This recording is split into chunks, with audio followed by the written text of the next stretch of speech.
Flight 610. I think first and foremost it's important that we remember the lives lost and again express our deepest sympathies to the families and loved ones. And we will never forget, and that will be our reminder as we look to aviation safety and the future. Dennis, what do you say to the families, the victims' families who say, you coming here is too little too late? Yeah, Phil, again, on this day, our deepest sympathies go with these families. And we've thought long and hard about both of the accidents that have occurred. We've learned a lot as a company. We're humbled. It has only amplified our focus on safety going forward. As I said, we're never going to forget. But can you guarantee this would never happen again once this plane gets recertified? Phil, we're going to commit to doing everything we can to ensure accidents like this never happen again. We have made updates to the MAX where we believe accidents like this will not happen again. And we're never going to stop focusing on safety and continuously improving. Mr. Muilenburg, a lot of families want to see you resign. I'm focused on the job at hand. You know, I came to Boeing because we care about building safe airplanes for the world. That's what it's always been about.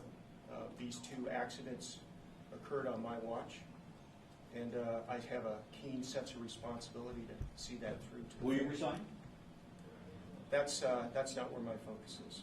My focus is on the job at hand, focused on safety, and we're going to do everything we can to ensure safe flight landing. But Dennis, have there been discussions with the board that maybe once this is certified and the plane returns to service, it's time for you to transition out of the CEO job? Phil, those aren't discussions that I'm involved in, nor is that my focus. My focus here is on the job at hand. We have important work to do for the world. We know that the work we do matters. Safety is at the very forefront of that. We have always been focused on safety, quality, and integrity as our core values, and that demands a sense of excellence in how we do our work. That's where my focus is. But you do know that you'll hear from senators today and congressmen tomorrow who will say, you are not the man to run Boeing. Again, we understand those criticisms and those views. And Phil, my responsibility, the responsibility of the Boeing company, is to design and build and provide safe airplanes. Dennis, our job is to provide safe travel for the flying public. That's where my focus is. Dennis, are you able to answer the question that I know you're going to give today, which is, how did Boeing let this happen? How did Boeing let a plane with a design flaw get into the air? It's something that we've spent a lot of time thinking about over the last year, and you know, we have a keen sense of responsibility. We're responsible for our airplanes, and any accident with one of our airplanes is unacceptable. And we reviewed both of these accidents. We know what needs to be fixed. We own that. We have a responsibility to do that. That's exactly what we're doing. And we're confident with the updates that we're making that once the MAX returns to the skies, it'll be one of the safest airplanes ever to fly. Thank you, Dennis. Thank you. Dennis Muilenburg, the CEO of Boeing, answering a few questions after making a statement that we're heading up to a room where he's going to be waiting Phil is standing up for now. the hearing. There he is. That's There going he to is. start at 10 o'clock Okay, this he's morning. talking. Guys, you heard Dennis Muilenburg Perfect. talking Good. there. A lot of questions about whether or not he should remain as CEO of this company. I can tell you from the number of years that I have known Dennis and I've interviewed him, both in terms of when he has been chairman and CEO, and now he's just the CEO, as well as when he ran Boeing Defense. That is a far different tone that we've heard from Dennis Muilenburg than we have heard from him in the past. I think he realizes the gravity of the situation and the gravity of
You're very welcome.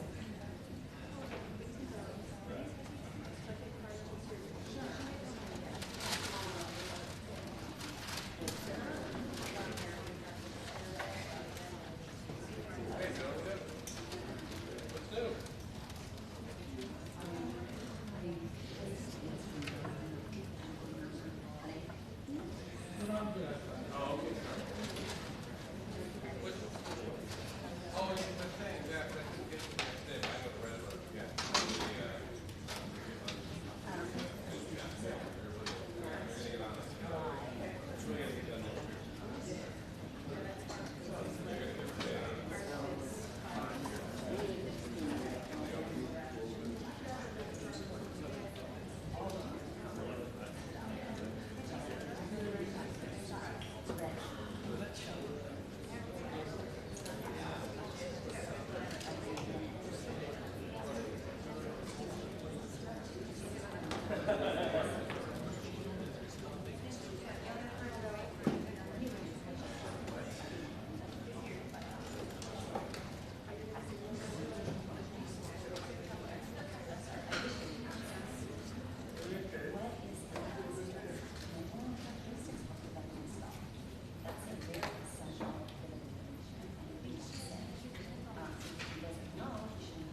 what's the long-term plan?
This hearing will come to order. Thank you all for being here today. 1 year ago today, Lion Air Flight 610 crashed into the sea shortly after takeoff from Jakarta, Indonesia. All 189 people on board perished. 5 months later, Ethiopian Airlines Flight 302 departed Addis Ababa, Ethiopia. Just like Lion Air Flight 610, Ethiopian Airlines Flight 302 experienced problems shortly after takeoff and crashed. All 157 persons on board died. Both of these accidents were entirely preventable. We cannot fathom the pain experienced by the families of those 346 human beings who were lost. Many family members are here today, and we appreciate their attendance. I appreciate many of them meeting with members of the committee over time. As chairman of this committee, I promise their loved ones that we are working to obtain a full answer as to how to prevent future tragedies. These families deserve answers, accountability, and action, and the public deserves no less. The type of aircraft involved in both accidents is a 737 MAX 8 manufactured by Boeing. International aviation safety regulators began grounding the MAX the day after the Ethiopian crash. On March 13, Federal Aviation Administration formally grounded the aircraft in the United States. The MAX's return to service is contingent on Boeing's work with the FAA to test and certify fixes to the MCAS flight control system, which activated during both crashes. In order for the MAX to return to service, international regulators also need to be satisfied that it is safe to fly. As the certification process continues, many questions remain about Boeing's actions and the FAA's actions during the design, development, and certification processes, as well as the operation of the MAX. Today's hearing is divided into two panels. Let me note for senators that the committee will follow regular order in recognition of both panels. The 5-minute rule will be observed strictly because we have so many people who wish to participate. On the first panel, Dennis Muilenburg, President and CEO of Boeing, will testify on behalf of the aircraft manufacturer. He is accompanied by John Hamilton, Chief Engineer for Boeing Commercial Airplanes, who will provide technical expertise. Our second panel will examine these issues from the government's perspective. The witnesses today include National Transportation Safety Board Chairman Robert Sumwalt and Chairman of the Joint Authorities Technical Review, or JATR, Chris Hart. Chairman Sumwalt oversees the NTSB, which recently released a report and recommendations regarding the MAX certification. Chairman Hart led the JATR, an FAA-commissioned body that included the FAA, NASA, and 9 foreign aviation safety authorities tasked with reviewing the MAX's flight control systems. The JATR has submitted a broad range of recommendations to the FAA. Let me note that Chairman Hart has extensive past government service in aviation safety, but he is a private citizen today who agreed to lead the JATR. We have many concerns that Boeing should address today. We need to know if Boeing and the FAA rushed to certify the MAX. In particular, critics have focused on the MCAS development and testing. The JATR criticized Boeing's communication with the FAA on MCAS's development, particularly after the system was modified to activate at lower airspeeds. The JATR also criticized the FAA for relying on outdated regulations, guidance, and certification procedures, and failing to incorporate realistic human behavior factors into its assumptions.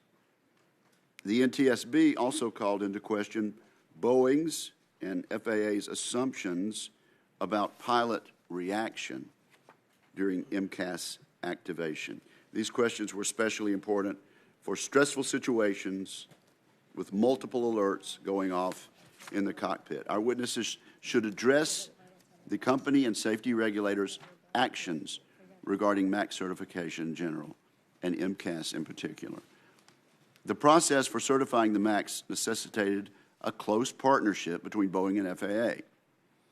Under a decades-old system called Organization Design Authorization, or ODA, the FAA has delegated certain certification activities to the ODA holder, in this case, Boeing. While the ODA has been used to certify many aircraft over the years, some have criticized the system for permitting an inappropriately close relationship between companies and their safety regulator. Indeed, email correspondence dating from as early as 2015 between the MAX's former chief technical pilot, Mark Faulkner, and FAA personnel released on October 18 reflect a disturbing level of casualness and flippancy that seem to corroborate these criticisms. I was disappointed to learn of a November 2016 instant messenger conversation between Mr. Faulkner and a colleague in which he acknowledged misinforming the FAA. Boeing should have notified the FAA about that conversation immediately upon its discovery. Although FAA is not testifying today, let me express my frustration with the agency's lack of responsiveness to my request dating back to April of this year for documents relevant to the 737 MAX as part of the investigation that I opened as chairman based on whistleblower disclosures.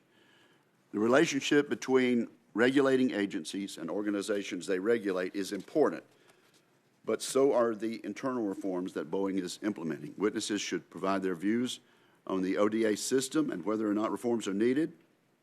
I invite Mr. Muilenburg to describe the steps Boeing is taking to improve aviation safety and to ensure that technical experts never experience undue pressure to put profits and relationships ahead of safety.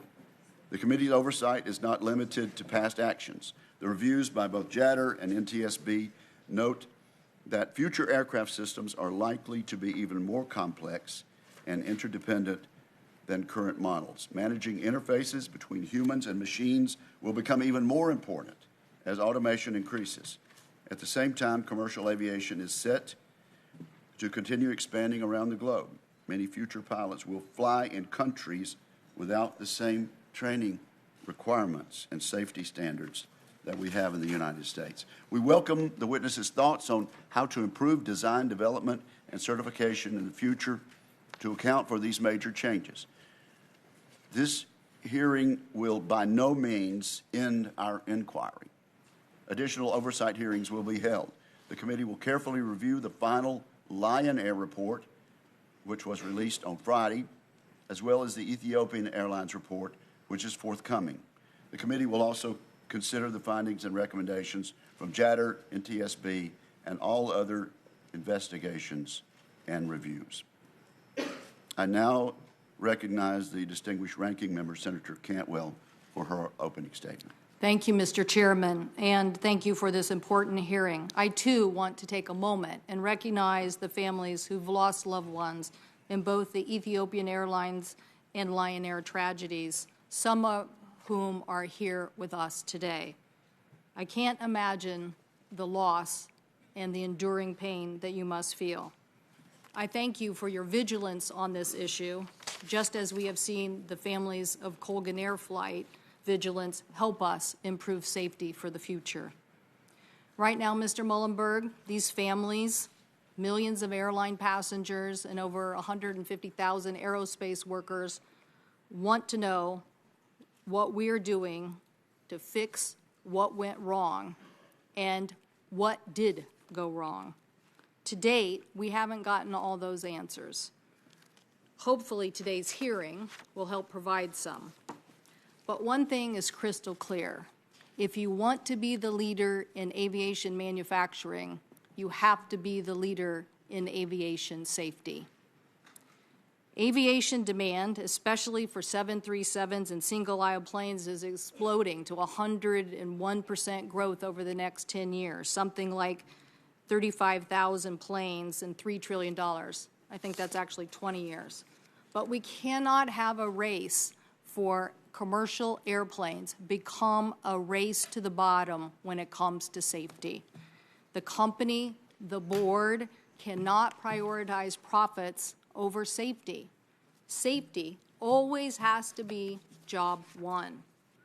So it is troubling to hear that Boeing may have skirted the FAA certification process over a desire by airlines to have more fuel-efficient planes, but without pilot training. Now, this issue of lowering standards is permeating through all of aviation. We're dealing with it here in the committee. My Democratic colleagues have led the charge to try to stop companies coming here to say they don't want to have the same training for co-pilots on the regional jets because they don't have enough pilots. Or the issue my colleague has championed on rest requirements for cargo pilots having the same requirements for rest as passenger planes. Thank God Captain Sullenberger, the hero of the Hudson, made it clear. When you're in an emergency, the pilot and co-pilot don't have time, a lot of time, to communicate. So that is why today we need answers to how the first 737 MAX certification process was done, and we especially need transparency on this process of review before the 737 MAX is put in the air again. The public needs to know and fully understand what testing, what review, what processes were conducted both by Boeing and the FAA before this plane is put back in the air. We also want to know today about Boeing's safety culture, whether Boeing employees raised safety concerns that were not listened to, whether there was enough testing and complex system integration and information into a cockpit alert system that we now all know was flawed, and whether there was even enough data presented to the FAA. These are all questions that are important, including outsourcing of engineering and coding. There are many questions about software and cockpit automation and overload. I guarantee you the FAA codes and laws are clear when it comes to the standards for certification. Yes, software and automation, flight training, better rest requirements for pilots have all led to 10 years between 2009 to 2018 as the safest 10 years in aviation history. But more software and more automation without robust third-party testing and validation will lead us to where we are today. We should note that the last 5 aviation accidents have all involved this issue of automation and pilot response to automation, whether it's Lion Air, Ethiopian, the Asiana, the French, or Qantas 330 accidents. They were all in response to an automation and a command and a response from the pilot. So that is why last week I introduced legislation with my colleagues, Senators Duckworth and Senator Blumenthal, to implement the recommendations of the NTSB Safety Board and the Inspector General report on better safety management systems, better cockpit prioritization, and a new FAA Center of Excellence on flight automation and human factors. The FAA needs the best engineers to understand the engineering challenges of the future and stay ahead on this human behavior response to new automation. We're dealing, I see people here on the transportation automobile side. It's the same issue in advanced vehicles.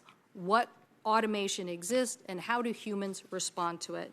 So I look forward to also hearing from Chairman Sumwalt and Chris Hart about their findings on improving the safety review process that we've included in this legislation. I would just say again, our sorrows are nothing like the families who are with us today. But I do want to note that 737 MAX accidents have struck at the heart of everyone in the Northwest. Soon after the Ethiopian crash, a Seattle firefighter approached me and asked if I thought he could get a job at Boeing. He said, I just want to go there and make sure we get the safety right. Everyone feels that way. Generation of workers in the Pacific Northwest have dedicated their lives to aviation excellence and safety, and that spirit lives on in Everett and Renton. So this isn't a question about line workers. This is a question about a corporate view from Chicago, whether there is enough attention to manufacturing and certification. You should take, offense to the fact that people say it's a great company not being run correctly. So for the 346 people who trusted Boeing without a second thought, we need to get this right. These families are counting on us. Thank you, Mr. Chairman. Thank you, Senator Cantwell. Mr. Muilenburg, you have submitted an extensive written statement. It will be entered in full in the record at this point. You're now, and I understand Mr. Hamilton will not be making a formal statement. So, Mr. Muilenburg, you are recognized at this point to summarize your opening statement for 5 minutes. Thank you. Thank you for being here, sir. Chairman Wicker, Ranking Member Cantwell, committee members, thank you for the opportunity to join you today, and we share your commitment to aviation safety. Before we start today, I'd like to speak directly to the families of the victims who are here with us. On behalf of myself and the Boeing Company, we are sorry, deeply and truly sorry. As a husband and father myself, I'm heartbroken by your losses. I think about you and your loved ones every day, and I know our entire Boeing team does as well. I know that probably doesn't offer much comfort and healing at this point, but I want you to know that we carry those memories with us every day. And every day, that drives us to improve the safety of our airplanes and our industry. And that will never stop. I'm grateful and humbled to be here today and to be able to say these words to the families directly. And I want to convey our absolute commitment to safety, our commitment to learning, our commitment to rebuilding the public's confidence in what we do, and to preventing accidents from like this from ever happening again. We will never forget, and that is our commitment going forward. Mr. Chairman, I know this committee has many questions about the MAX. We'll do our best today to answer all of those questions. And while one of the accidents is still under investigation, we know both accidents involved the repeated activation of a flight control system called MCAS, which responded to erroneous signals from a sensor that measures the airplane's angle of attack. Based on that, we've enhanced MCAS in 3 ways. First, it will now compare information from both sensors instead of one before activating. Second, MCAS will only activate a single time. And third, MCAS will never provide more input than a pilot can counteract using the control column alone. Pilots will also continue to have the ability to override MCAS at any time. We've brought the best of Boeing to this effort. We've spent over 100,000 engineering and test hours. We've flown more than 800 test flights. We've conducted simulator sessions with 545 participants from 99 customers and 41 global regulators. I've flown on a couple of flights myself. This has taken longer than expected, but we're committed to getting it right. During this process, we've worked closely with the FAA and other regulators. We provided them documentation, had them fly the simulators, answered their questions, and regulators around the world should rigorously scrutinize the MAX and only approve its return to flight when they are completely satisfied with its safety. The public deserves nothing less. Mr. Chairman, today and every day, over 5 million people will board a Boeing airplane and fly safely to their destination. Decades of cooperation and innovation by industry and regulators and the rigorous oversight of this committee have reduced accidents by more than 95% over the last 20 years. But no number, other than 0 accidents, is ever acceptable. We can and must do better. We've been challenged and changed by these accidents. We've made mistakes, and we got some things wrong. We're improving, and we're learning, and we're continuing to learn. We established a permanent aerospace safety committee of our board. We've stood up a new safety organization. We've strengthened our engineering organization so that all engineers now report up through Boeing's chief engineer. We're also helping to rebuild the communities and families impacted by these accidents. We've pledged $100 million to this effort and have hired renowned experts in this area to ensure families can access these funds as quickly as possible. No amount of money can bring back what was lost, but we can at least help the families meet their financial needs. Mr. Chairman, I started at Boeing more than 30 years ago as a summer intern in Seattle. I was a junior at Iowa State University studying engineering, having grown up on a family farm in Iowa. I was awestruck to work at the company that brought the jet age to the world and helped land a person on the moon. Today, I'm still inspired by what Boeing does and by the remarkable men and women who are committed to its outstanding legacy. But these heartbreaking accidents and the memories of the 346 lives lost are now part of that legacy. It is our solemn duty to learn from them, and we will. Recently, there's been much criticism of Boeing and our culture. We understand and deserve this scrutiny. But I know the people of Boeing. They are more than 150,000 of the most dedicated, honest, hardworking men and women in the world. And their commitment to safety, quality, and integrity is unparalleled and resolute. We will stay true to those values because we know our work demands the utmost excellence. Mr. Chairman. Thank you very much, Mr. Muilenburg.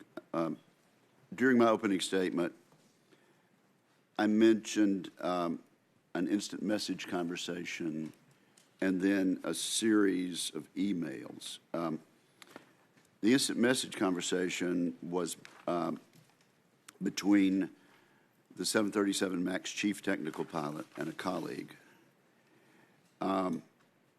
And it expresses concerns about the operation of the MCAS.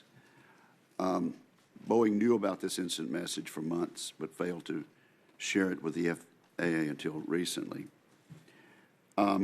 With regard to the emails, again, Mr. Faulkner, the former MAX chief technical pilot, calls for removing any mention of the MCAS flight control system from the flight crew operating manual. He talks about Jedi mind tricking of regulators with at least one person who works for the FAA.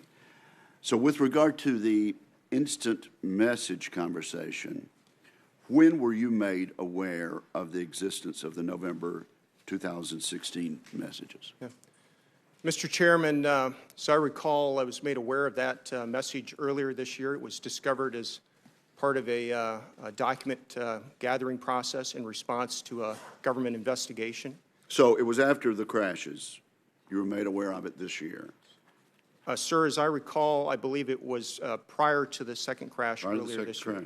Was it your decision to wait months before disclosing this to the FAA?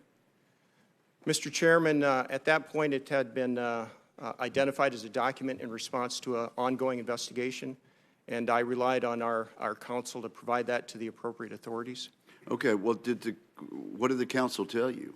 Did he say, I'm going to supply it to the Justice Department, or did he say, I'm going to get it to appropriate authorities? And Mr. Chairman, I don't recall having a specific conversation about which authorities. Just, again, as part of this investigative process, our intent to cooperate fully with the request and to provide that to the appropriate authorities. And I think over this time period this year, we've provided on the order of 500,000 pages of documents in support of various requests. Well, do you agree that this should have been provided to the FAA in retrospect? Yeah. Senator, as I became familiar with the details of the document over the last few weeks, as I expressed our disappointment and concern with how this came to the FAA, I think you heard the same from Administrator Dixon. I called him and apologized for how this had come through the process. Again, I was involved in the document production process, but it counted on our team to make sure all the right authorities were notified. Okay, so we should look to the team then. Can you assure the committee that Boeing has now turned over all such safety-related communications to the FAA related to the 737 MAX? Senator, our team continues to cooperate with all requests for documentation. I'm sure that additional documents will be provided over time as they're discovered, as would be normal to the process. And, but we will cooperate fully with the requests. It seems to me that a request shouldn't have to have been made with regard to that IM conversation, sir. Let me ask you, when did you become aware of the emails that I referred to in the second part of my question about Jedi mind-tricking regulators? Senator, again, just recently I've been informed of the details of those emails and the instant message that Can you give us an idea of how recently? Over the last couple of weeks when it became public news. Okay, and you did not know about it until then? Sir, I don't recall being briefed on the details of those documents any time prior to that. Can you see that this raises much concern about the level of coziness between Boeing personnel and FAA regulators? And Mr. Chairman, I understand the concern there, again, we're doing our best to lean forward and provide information as part of this process. I can tell you that the comments, the values, the approaches that are described in those emails are counter to our values. That in no way would meet any expectation I would have for our team or our employees. So I understand the concern, share the concern, and just want to convey it's not consistent with our values as a company at all. And this series of emails has only in the last few weeks come to your attention. Is that right, sir? As Senator, as I said, I was aware of the documents that were being produced as part of an investigation. That's what I recall from earlier this year. I don't recall getting briefed on details of these documents. Those details are things that I learned of over the last few weeks. Senator Cantwell. Thank you, Mr. Chairman. And if you could help, I have a lot to go through, so we're going to try to move quickly through it. Was Boeing aware of the defects in the MCAS system, which it failed to disclose to the FAA at the time the aircraft was in development and certification? Senator, as you know, the MCAS development occurred over a lengthy time period, about a 6-year development program of the MAX. We have learned from both accidents, and we've identified changes that need to be made to MCAS. We did, during the development process, follow our certification standards and long-standing industry standards behind the MCAS design. But clearly, we've learned, and there are things we need to improve on MCAS. Are you saying? Answer the question, Mr. Muilenburg. Senator, could I ask you to? Was Boeing aware of defects in the MCAS system, which it failed to disclose to the FAA at the time the aircraft was in development and certification? Senator, I just have to question, I'll say the premise of the question. So we, as part of our development process, we do identify hazards and failure modes. And they were disclosed? That was part of the failure mode analysis that we shared as part of the certification process during that time period. So you think everything that you were aware of was disclosed to the FAA as it relates to defects in the MCAS system? Well, Senator, as we get to defects, things we need to fix, we've identified 3 areas that we talked about needing to address. One was the single sensor feed. That was a piece of the architecture that was shared with the FAA. The fact that the system would operate more than once during a flight, that was also part of the design description. And the control authority of the system at various parts of the flight envelope. Do you know what Mr. Faulkner is referring to when he says unknowingly lied to the FAA or Jedi mind tricking?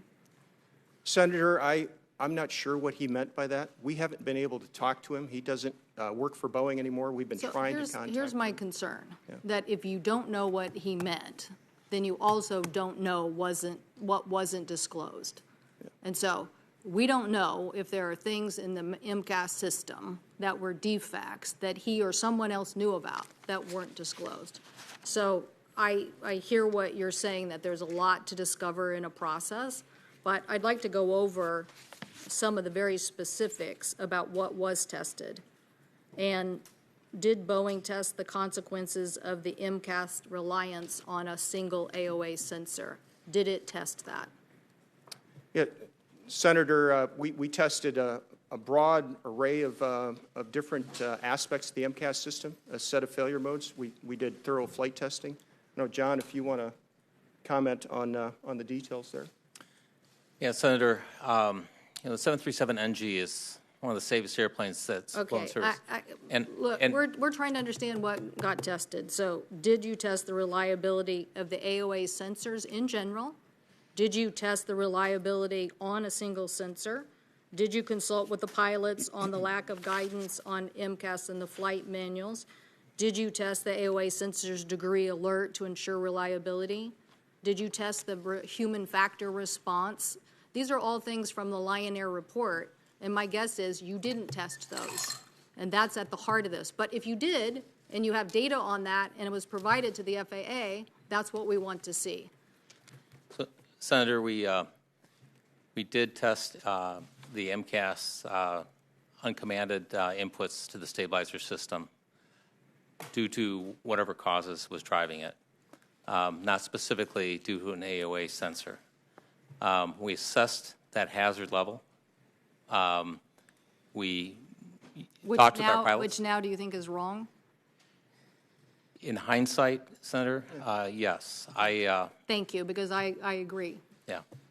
Senator, if I could just add a point to that, because as John pointed out, we relied on these longstanding industry standards as part of our evaluation of response time behind MCAS, and that is one of the areas that here's the thing we found shortfall. Here's the thing I'm very confused about, which is just this larger issue. And look, we want to get this right because we do want to go forward, and we know there is going to be automation in many aspects of our lives. But this robust testing that must occur and third-party validation, I just don't understand how you have sensors on the outside of a plane, and you're going to let that send a command to the inside of the plane that basically says trim the plane 2.5 degrees. And then all of a sudden you're going to be yelled at from the cockpit from somebody saying pull up, and then the same time you're being forced down in your nose and you have seconds to respond because you're in takeoff. That doesn't seem like a lot of robust testing was done to me, because if it was, then the Lion Air incident wouldn't have happened. Okay, so I see my time. I have a few seconds left. I want to just bring up a couple. Look, I think this whole issue of airspeed is a major issue writ large for all of us to get right, the sector. Those crashes about automation, even the Air France crash is related to a faulty pitot tube.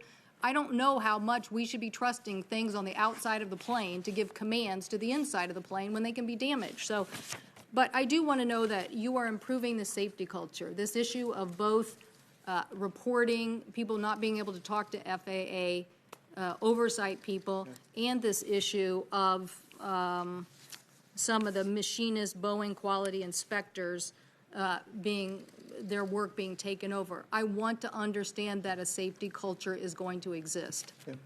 Senator, if anything I can leave with you today, I want to reinforce the culture of safety at Boeing.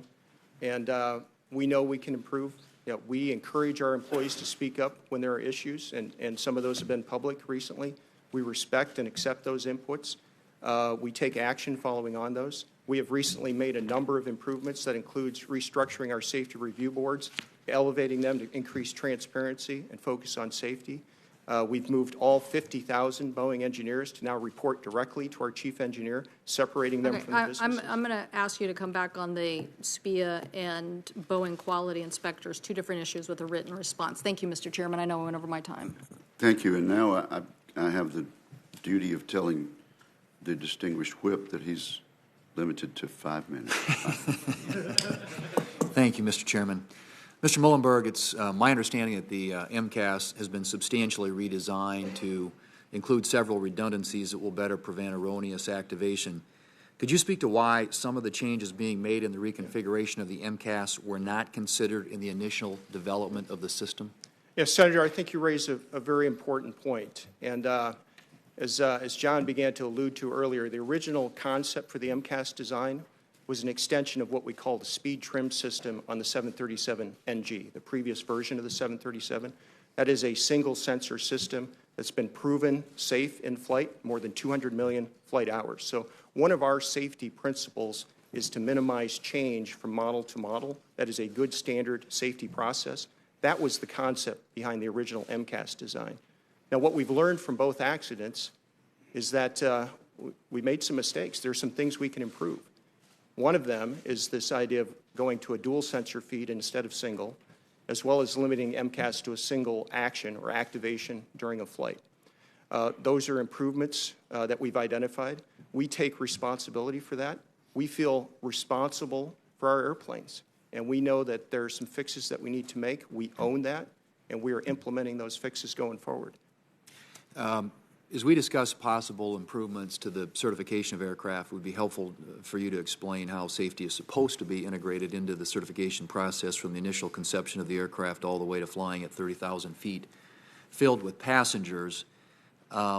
Since these crashes, we've heard concerns about whether Boeing's relationship with the FAA is too cozy. And we want a certification process that is efficient and that promotes U.S. competitiveness, but one that always prioritizes safety. So what would you say to address the concerns that have been raised about regulatory capture? Senator, I agree with the focus in that area. I would say that over the last couple of decades, the improvements that have been made in aviation safety are because of strong government oversight. That includes the work of this committee. It includes the oversight of the FAA.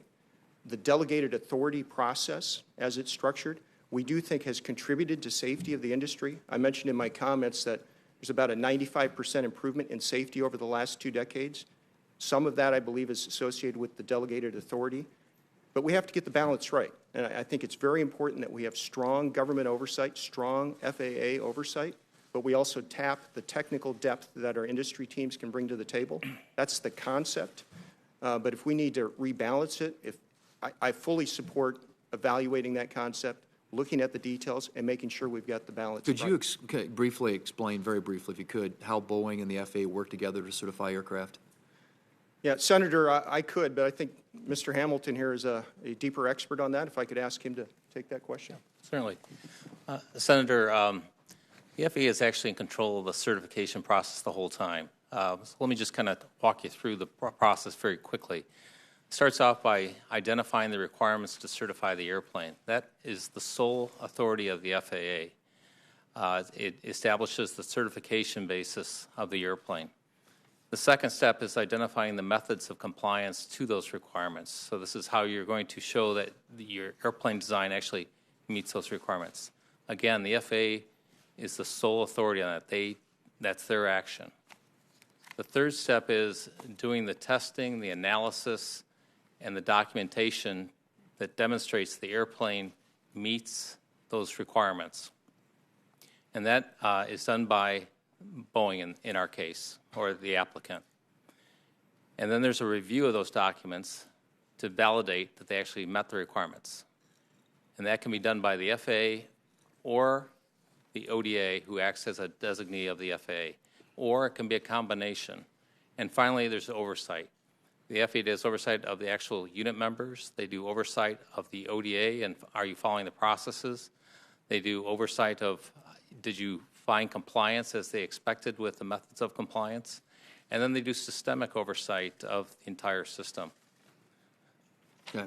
Mr. Muilenburg, how are you working to ensure, coming back to this issue of safety, that employees who raise concerns, even if they inhibit your ability to get a product to the market quickly, are taken seriously, and that importantly, those concerns are raised to the top and not brushed aside?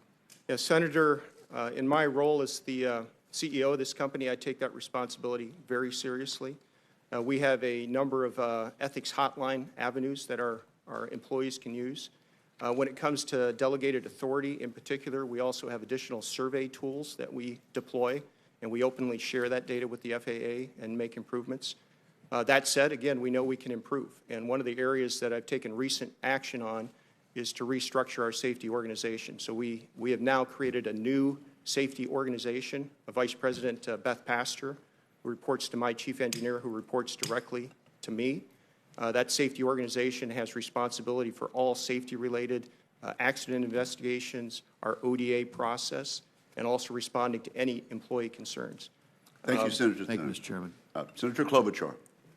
Thank you, Mr. Chairman, and thank you to Senator Cantwell. I also want to give my sincere thanks to the people who are here who lost their loved ones in these two crashes. I think you know you are here not only for them, and it must be hard to hear all of these technical issues when you think of your brother or sister or father or mother or son or daughter. But I want you to know that we want to get to the bottom of this, and we want to change this. So I guess I'd start with where Senator Thune was going with the FAA and Boeing and this relationship. A recent Inspector General report found that only 4% of airline manufacturers' employees responsible for conducting the certification were certified by the FAA that they conducted oversight. The same report found that one manufacturer approved about 95% of certifications for their own aircraft. What can you tell us about the percentage of certifications that Boeing conducts on its own aircraft? Senator, I can't answer that number off the top of my head. I don't know, John, if you have a... No, I'd have to follow up with you. Okay. Senator. How many Boeing engineers both design systems for the company and then certify those same systems for the FAA? I'm just trying to get at a safety check from the outside. So we have approximately 1,000 engineering unit members that work not just in systems. But what percentage of them then certify the safety as opposed to having the FAA certify the safety? Those are roughly 1,000 unit members that are acting on behalf of the FAA to find compliance. But that's beyond just systems. This includes structures and propulsion, so it's across the whole airplane. Okay. Senator, just to clarify, we have about 50,000 engineers at Boeing. About 1,000 of them are what we call operate in this area that John's referring to, unit members.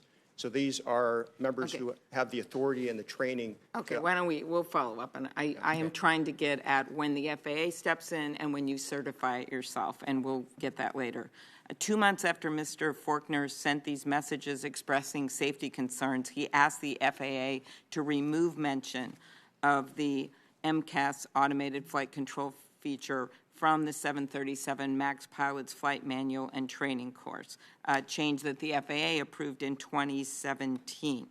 Notably, Indonesia's National Transportation Safety Committee report on the Lion Air crash confirms that the pilot's lack of knowledge of MCAS was one of the key reasons for the plane crash. How frequently are new automated systems left out of the manual and training that you give to pilots? Senator, first of all, one of the things we've learned from both of these accidents is that we need to provide additional information on MCAS to pilots. Just to give you context, as we develop our training manuals, our idea is to provide training on pilots so they can respond to the effects of failures as opposed to trying to diagnose failures. And that's a very important distinction.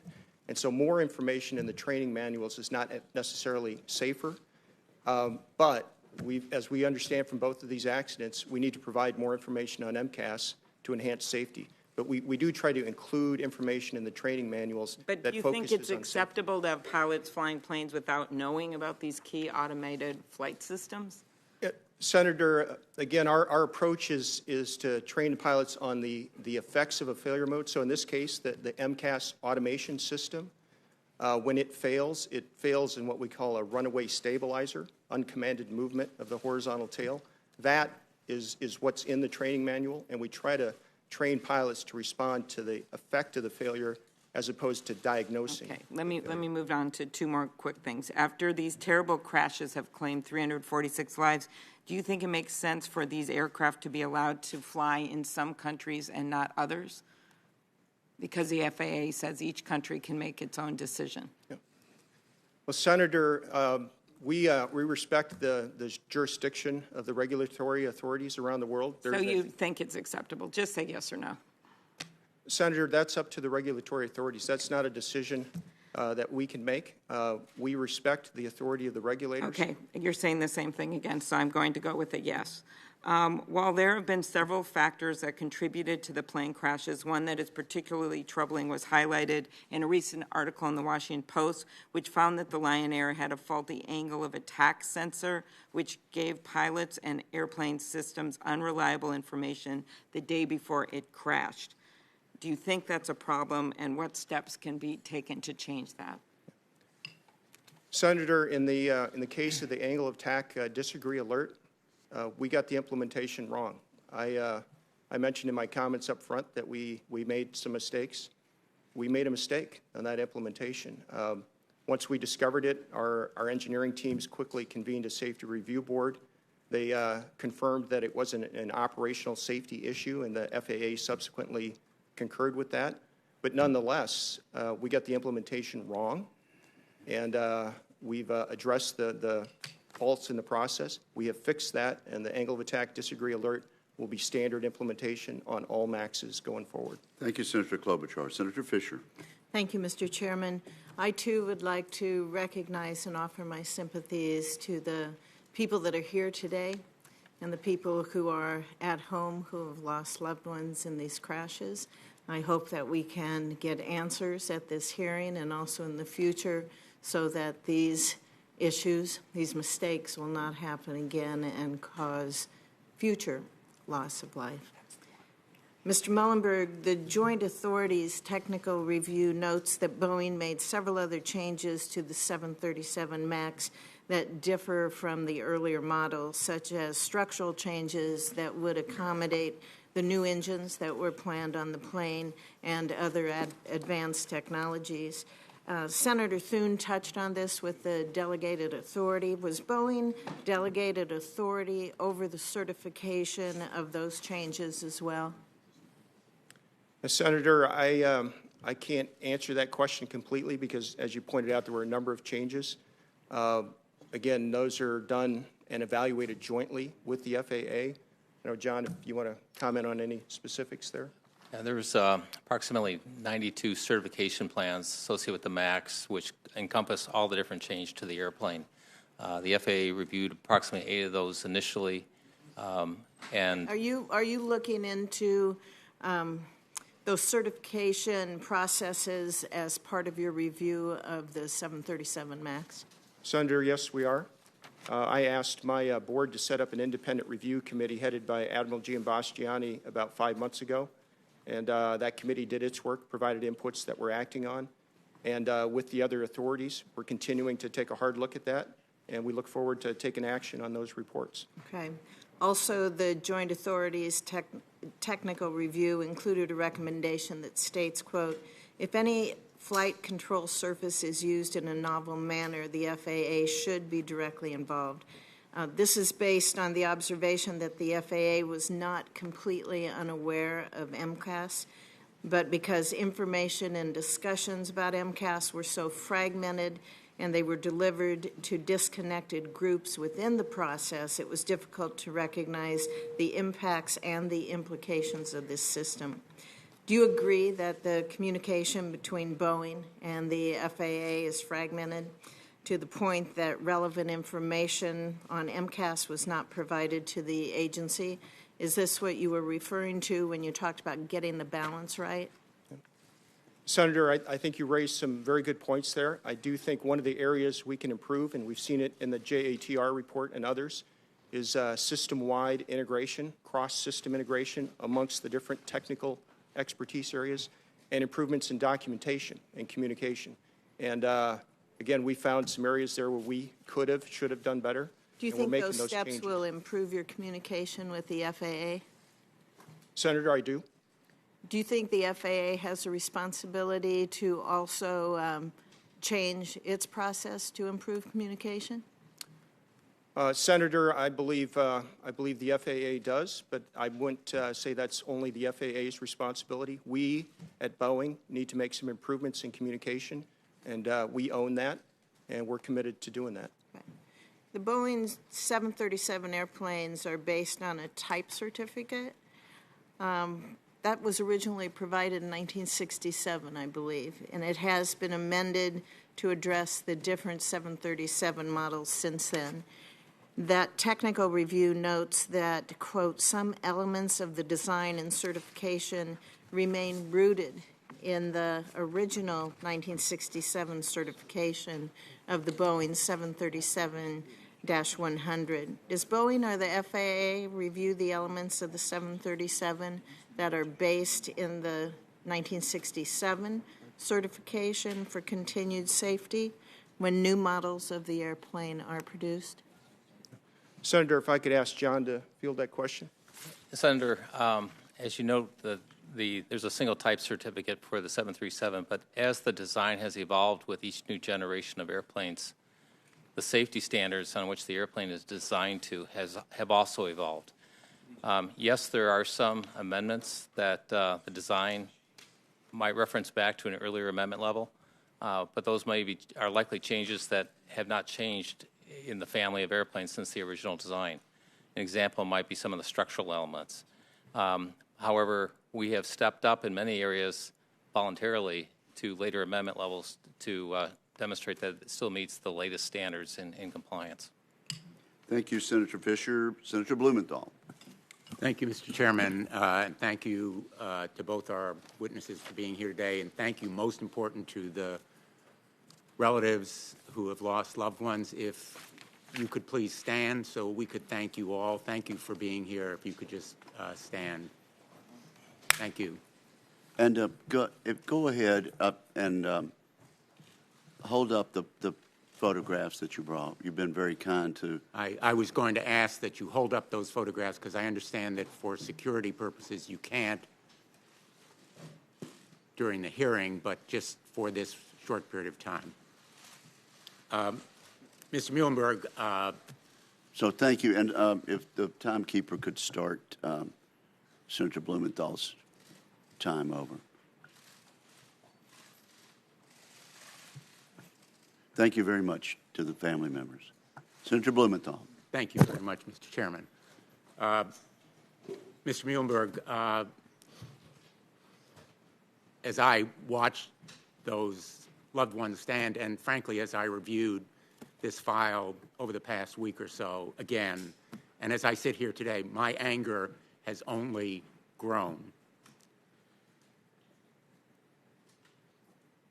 These loved ones lost lives because of an accident that was not only preventable, as the chairman said at the very start, but was the result of a pattern of deliberate concealment. Boeing came to my office shortly after these crashes and said they were the result of pilot error. Those pilots never had a chance. These loved ones never had a chance. They were in flying coffins as a result of Boeing deciding that it was going to conceal MCAS from the pilots. And the best evidence is this message from Mark Faulkner saying, in effect, we're going to conceal MCAS, delete it from the manual used in training. When did you become aware of the fact that MCAS was not going to be included in the flying manual? Senator, first, if I could express my my deep sympathies for the You've families. done that, and my time is limited. I apologize for interrupting you, but I want to know specifically when you became aware of this effort. Senator, I can't reference that email. I'm not. I'm not asking you about the email. You've been asked about the email already. I'm asking you about Boeing policy as reflected in this email.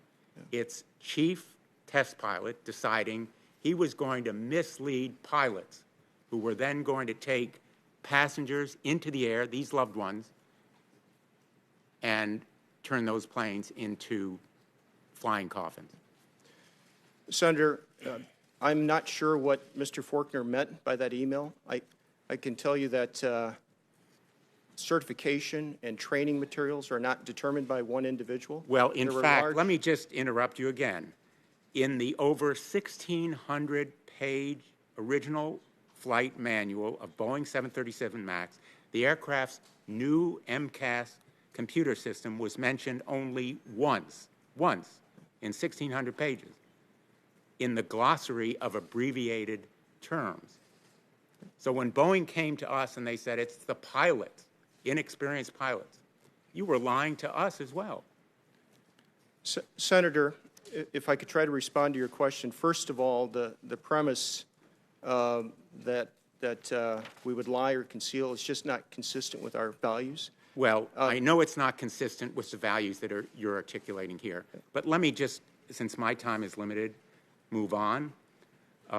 Would you agree that this system of certification and oversight is absolutely broken? That's the lesson here, isn't it? That Boeing lobbied the Congress for more delegation, and now we have to reverse that delegation of authority.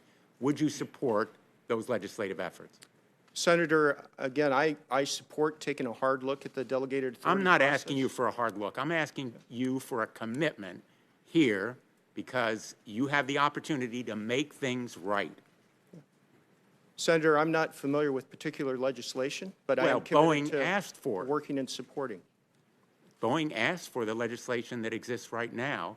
Will you commit to supporting reform efforts such as many of us on this committee have advocated? Senator, we'll commit to participating in those reform efforts and providing our inputs. Well, I agree that your input would be valuable. I'm looking for input in support of reform that will stop outsourcing by the FAA. And I might just add, the FAA has been really disappointing in its disclosure to us. This is an example of the kind of disclosure the FAA has given us, total redaction. I've asked for full disclosure of documents. The FAA has failed to provide them. I've asked for the FAA to return my phone calls. It's failed to do so. And I think the FAA is part of this problem as well. And it is the result, at the end of the day, of Boeing rushing this process. I'm using the chairman's term, putting profits over safety, rushing the certification process with you in charge of that certification, and prioritizing speed and cost over safety. And my time has expired, but the folks who really deserve time here are the people who lost loved ones. And thank you, hoping Senator we'll have a second Blumenthal. round. Thank you. Let's do this. This poster is entitled MCAS Lives in Both FCCs. If you can provide a copy of that, we'll admit it into the record at this point without objection. Thank you. Thank you. And Mr. Hamilton, let me just ask you, when it says MCAS does live in both FCCs, what does that mean? Sure, certainly. So briefly. The MCAS function is replicated in the two flight control computers that are on board the airplane. And so each flight control computer previously received its input from one AOA sensor on the left or right side. In the software changes we're making going forward, now both flight control computers will receive the data from both sensors, compare it, and only if they agree, they will activate. Okay, thank you. Senator Moran. Mr. Chairman, thank you. Mr. Muilenburg, have you determined that the failures that resulted in the tragic consequences, were they failures in the policies and protocols that Boeing had in place, or was it a failure to comply with those protocols and policies that resulted in these consequences? Yeah. Senator, in some cases, we relied on these longstanding industry standards, policies, and certified to those, and we're now raising questions around those. That gets back to this pilot response time discussion that we had earlier. In some cases, we missed on implementation, as I mentioned earlier, with the angle of attack sensor. But overall, we did follow the certification process and steps. But nonetheless, we've learned from both of these accidents, and the fixes that we need to make are clear. So the We're fixes committed are to doing both that. in policy and then making certain that the policies are followed once the new policies are in place? Senator, I believe that both are true, yes. Thank you. And I assume there's other certification and just developments at Boeing that are always ongoing. Have you changed your behavior and or policies for the certification and development process for other pieces of equipment, other aircraft that Boeing is now proceeding towards certification? Senator, we have, and we're going to continue to change. As I said, we have learned, but we're still learning. I mentioned earlier the change to our safety review board structure. That is a big substantive change. The stand-up of our new safety organization, the realignment of our engineering team, those 50,000 engineers.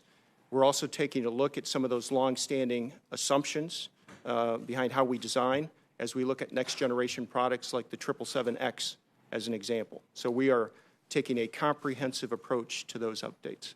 As this committee looks certainly at certification, as we look at the FAA, what suggestions does Boeing have for this committee when you look at any policies or failures at the FAA? So the way I would view this is we have two major organizations involved in this process. One is the manufacturer, Boeing. The other is the federal agency that is there to certify.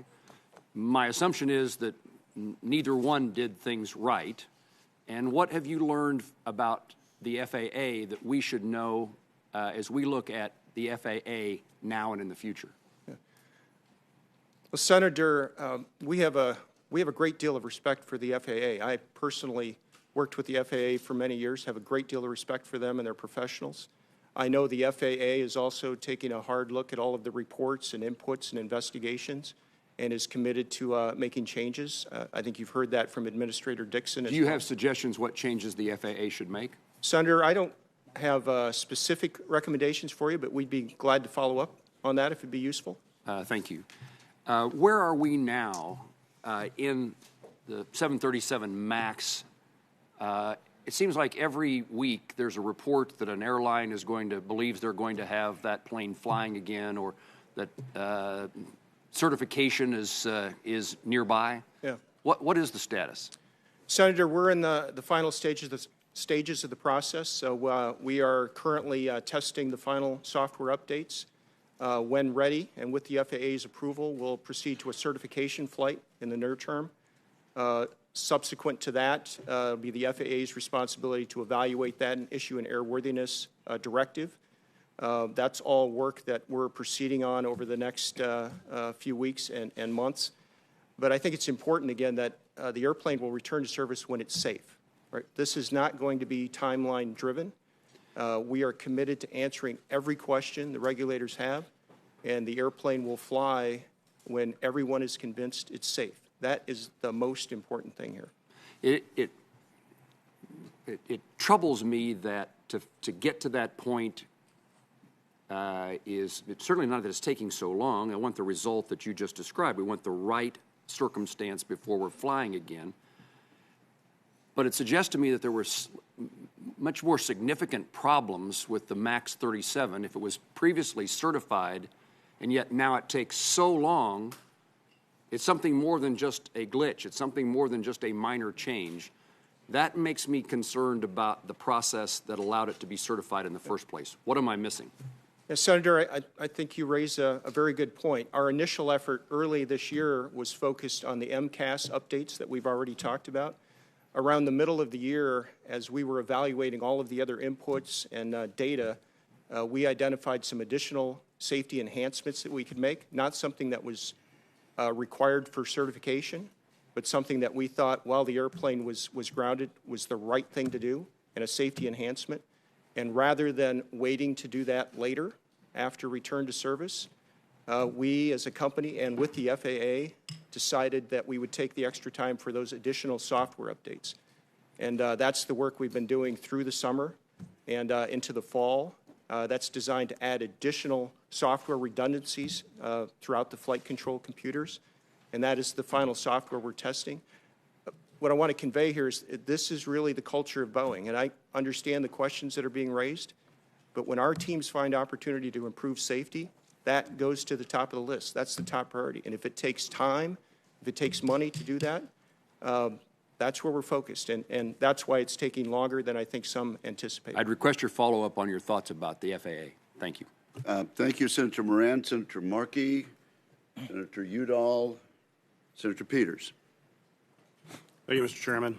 And let me begin also by expressing my sympathies to those who lost loved ones in the two 737 MAX crashes. And I'd like to thank the families that are here today for your continued attention to safety and for working to prevent future tragedies like we saw here.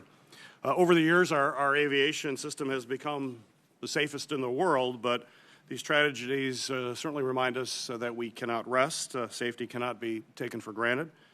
There is no doubt from what we've been hearing in the testimony here today that many mistakes were made and the consequences were unfortunately tragic.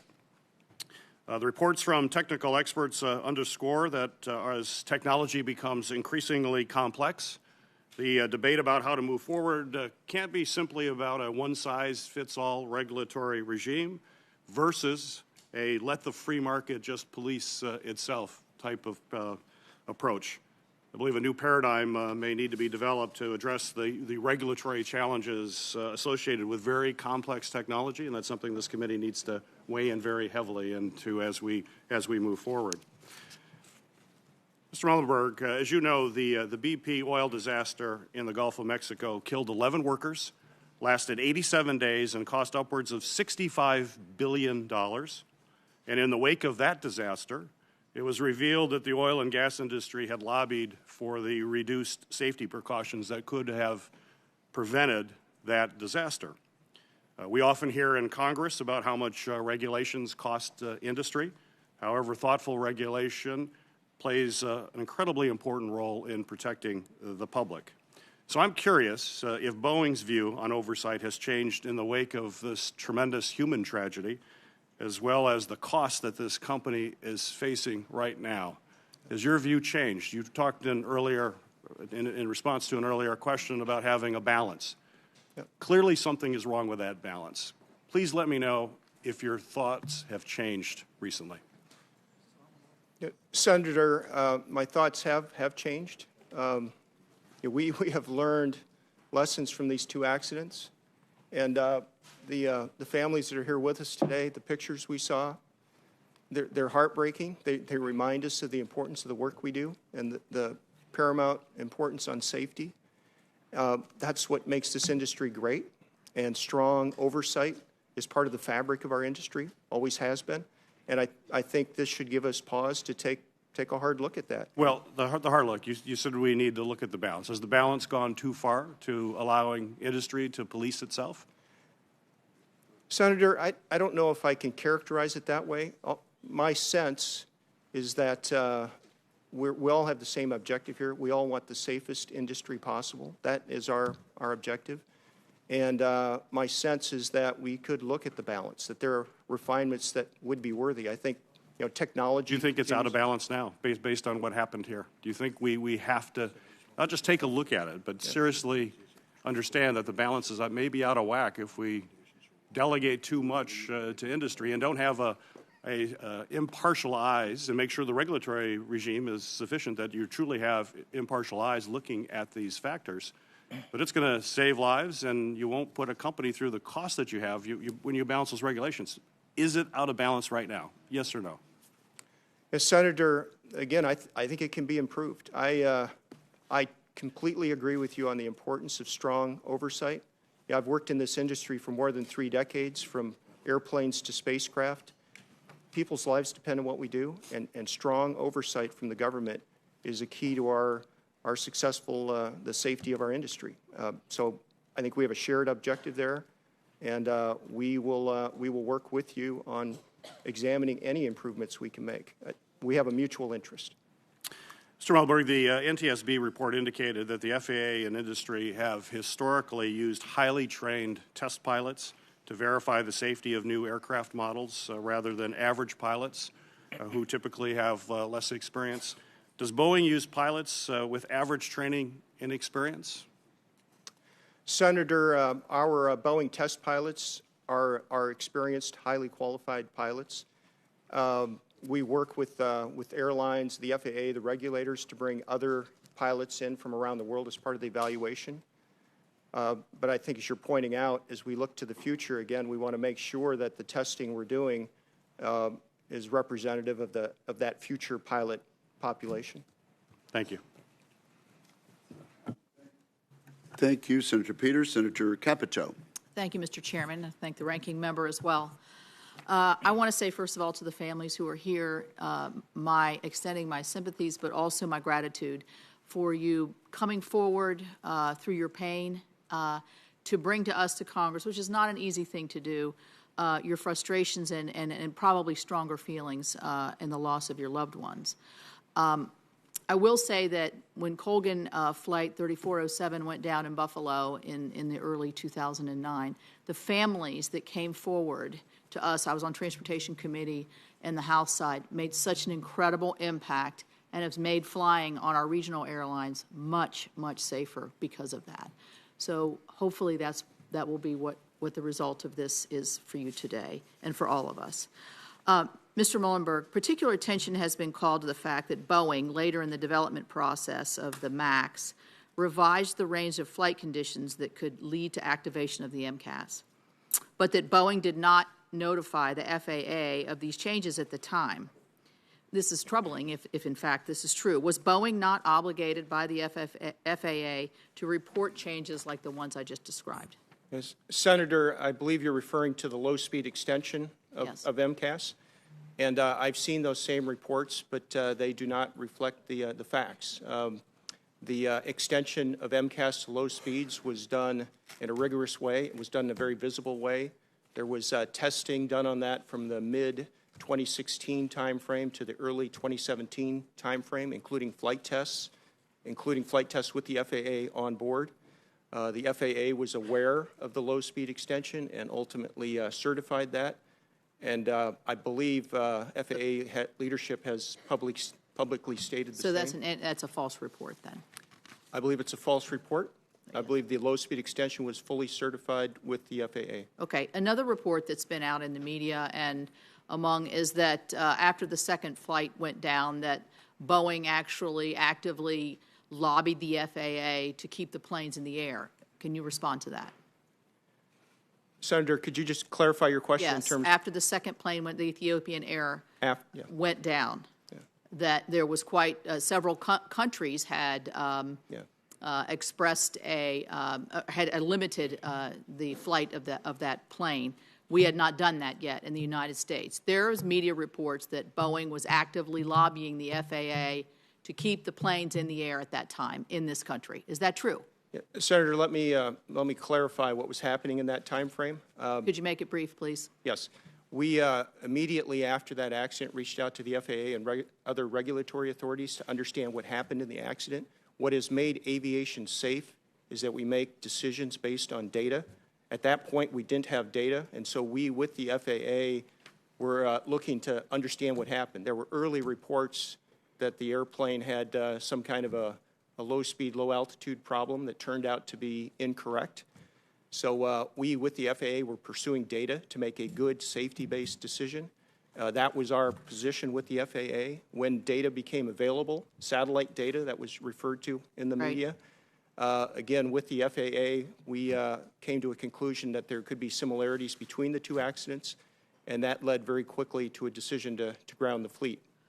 Well, I think, in retrospect, I think it was pretty obvious, I don't want to say conclusively so, but there was a problem and a consistent problem. The other thing that's really bothered me about this whole thing, and I questioned this in the last committee hearing that we haven't, between the Lion Air crash and the Ethiopian Air crash, it defies logic to me that some of these folks who wrote emails or sent text messages did not come to you and to the expertise of the engineering of these engines and of these planes and say, this is what we were talking about. Why was there any reaction at all like that within your company after the Lion Air crash? And don't tell me because you didn't have the official report that would have maybe saved those people in that Ethiopian airplane. Senator, I think about that decision over and over every day. And if we knew everything back then that we know now, we would have made a different decision. Okay, the question then, did people come to you at the highest levels, at any level, and say, wait a minute, this is sounding familiar? Yes or no? Senator, after the first accident, we convened our broad technical team across Boeing. It wasn't any single individuals or a small team. It was a broad team. We brought all those experts to bear, trying to assemble data from the accident, understanding what occurred. We quickly, with the FAA, issued an operational bullet to our bulletin to remind everyone of the training and the emergency scenario that around that particular system? Around what we called runaway stabilizer, which again is the effect of that system. And at the same time, we began work on an MCAS software update in that time frame. So the answer is yes. Thank you. Mr. Chairman, just one point of clarification. Are you saying, Mr. Muilenburg, the FAA did know about the 2.5 trim, not 0.6, but 2.5? The FAA knew about that? Yes, Senator, you're referring to the low-speed extension, which is the 2.5-degree trim. Yes. That is the low-speed extension. The FAA did know about that Thank you. Participated. Senator Udall. Thank you, Mr. Chairman, and thank you to the ranking member for having this hearing. And Mr. Muilenburg, you know, I first want to say to all the people that stood up that I'm very moved by you being here, and your losses are very, very, I think, heartfelt across the committee here. And, you know, the thing that really bothers me is knowing that it's preventable. It makes it even more outrageous that we haven't made the kind of dramatic changes that I want to talk to the CEO here about. Mr. Muilenburg, you showed some emotion when these folks stood up and everything. What should come from that emotion is some action to do something to really make a difference. And for this committee to coalesce around the solution that's really going to move us forward would require you to step forward and specifically say what you support. And I haven't seen you do that in all the questioning. You've been asked over and over again, what would you support? I mean, it's absolutely clear that it's too cozy a relationship with the FAA and your airline. And so what is it you're going to commit to specifically in terms of reform? That's why you're up here. And that's what we want to see you do, is to weigh in with us. This is what would make a difference. This is what would make it safer. This is what would make sure that we don't lose passengers like this in the future, or the crew. Senator, while I respectfully don't agree with the characterization of coziness with the FAA, we respect the independent oversight of the FAA, and that's very important to us from a safety principle standpoint. We have taken a number of internal actions that we think are meaningful as they relate to our own internal reforms on safety. We are engaged in the legislative process. And Senator, I appreciate your invitation for us to be involved in that. I know there are many stakeholders. As you heard from me earlier, we are committed to strong oversight in the aerospace industry. It's part of what makes this system safe. We have a shared objective, and if there are things we can do to make it better, we will. I don't know, John, if you have any specific ideas there. Yeah, Senator, you know, I would say that, you know, one of the big issues was we used an industry standard assumption on pilots and how they would react, and that proved incorrect in these two accidents. So in terms of things that I think we need to change with the FAA is we need to go revisit some of these regulatory guidances and make sure that they're up to date. I would even tell you that there's probably some regulations that we advocated as part of the FAA reauthorization bill, 10 regulations that FAA should work with industry to update based on technology that's out there today.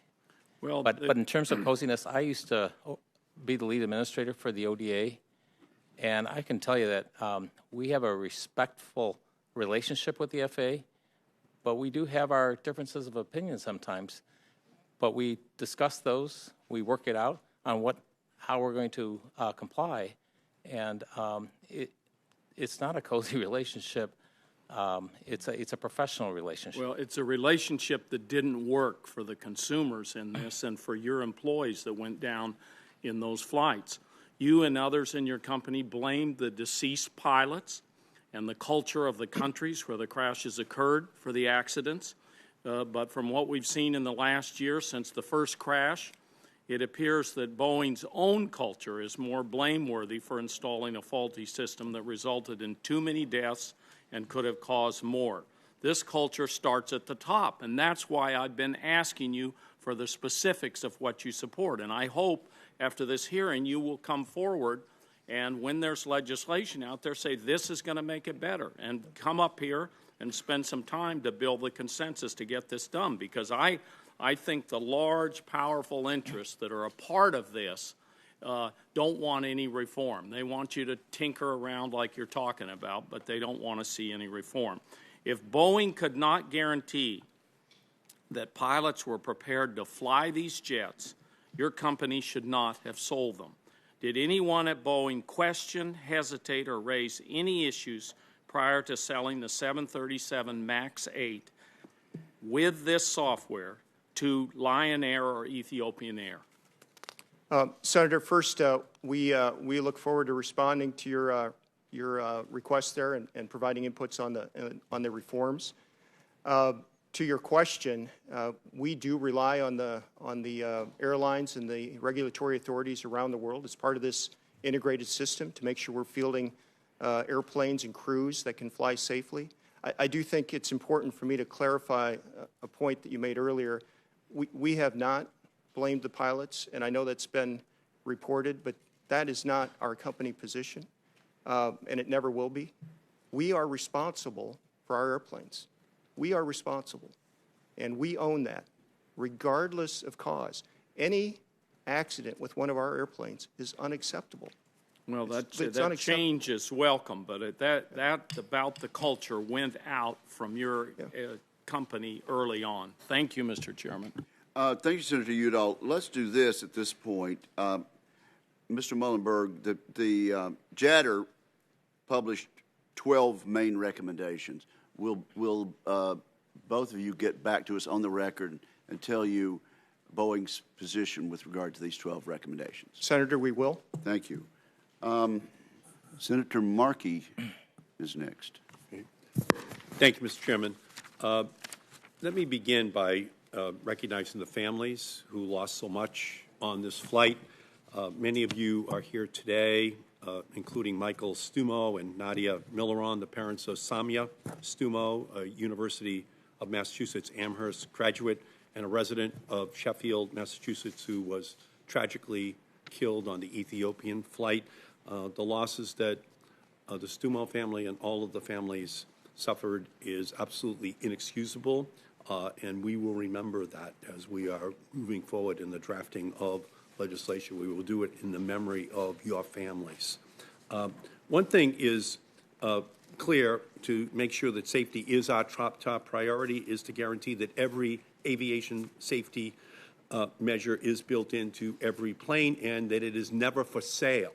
Unfortunately, our current laws only prevent aircraft manufacturers like Boeing from selling critical safety elements for an additional price.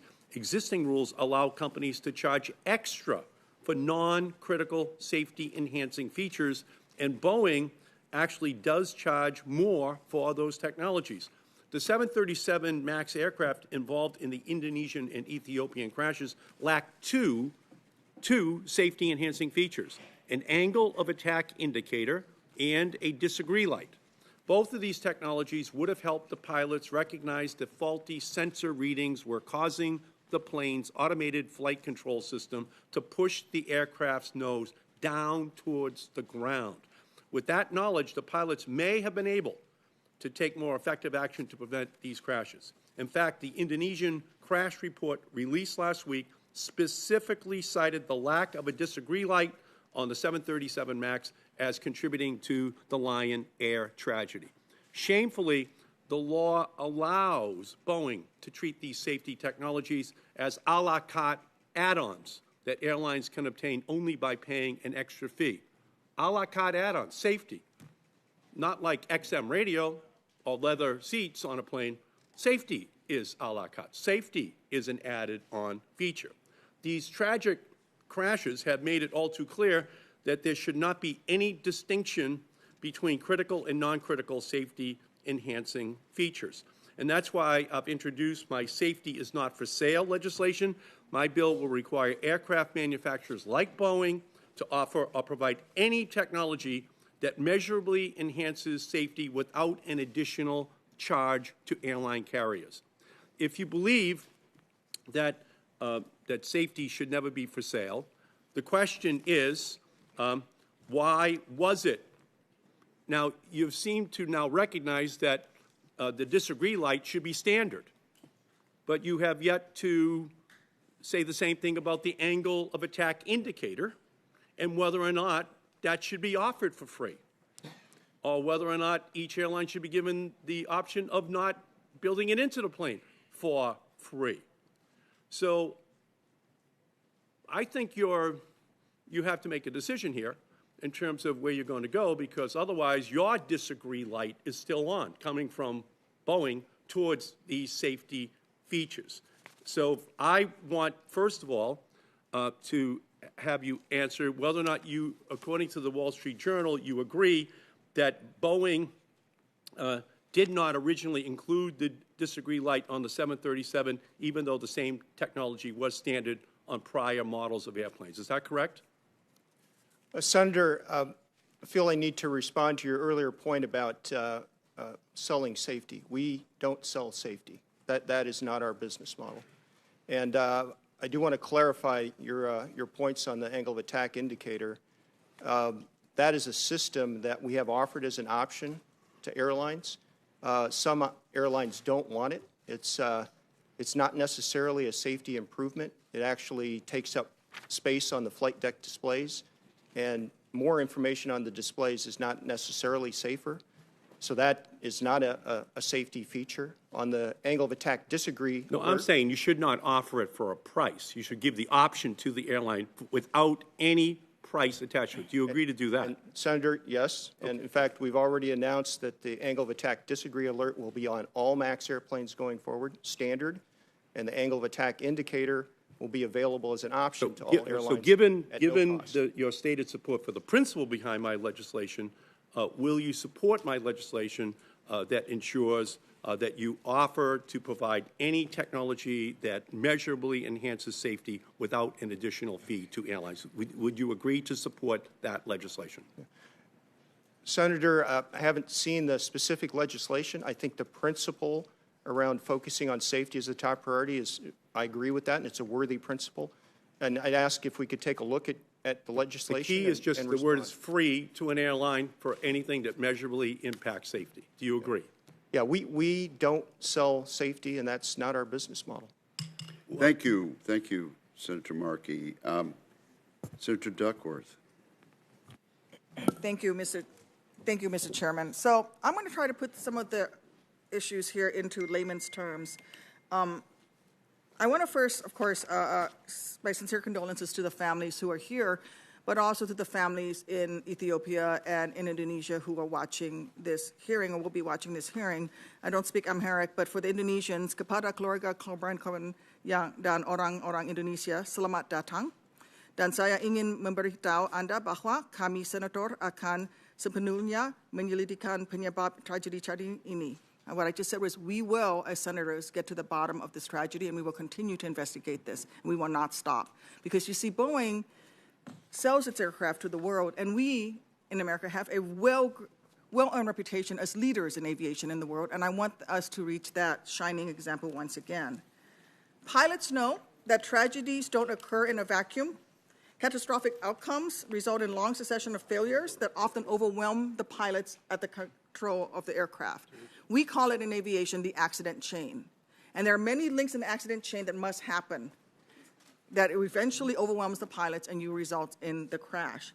Many of these links in the accident chain happen with Boeing and your decisions in the development of the 737 MAX.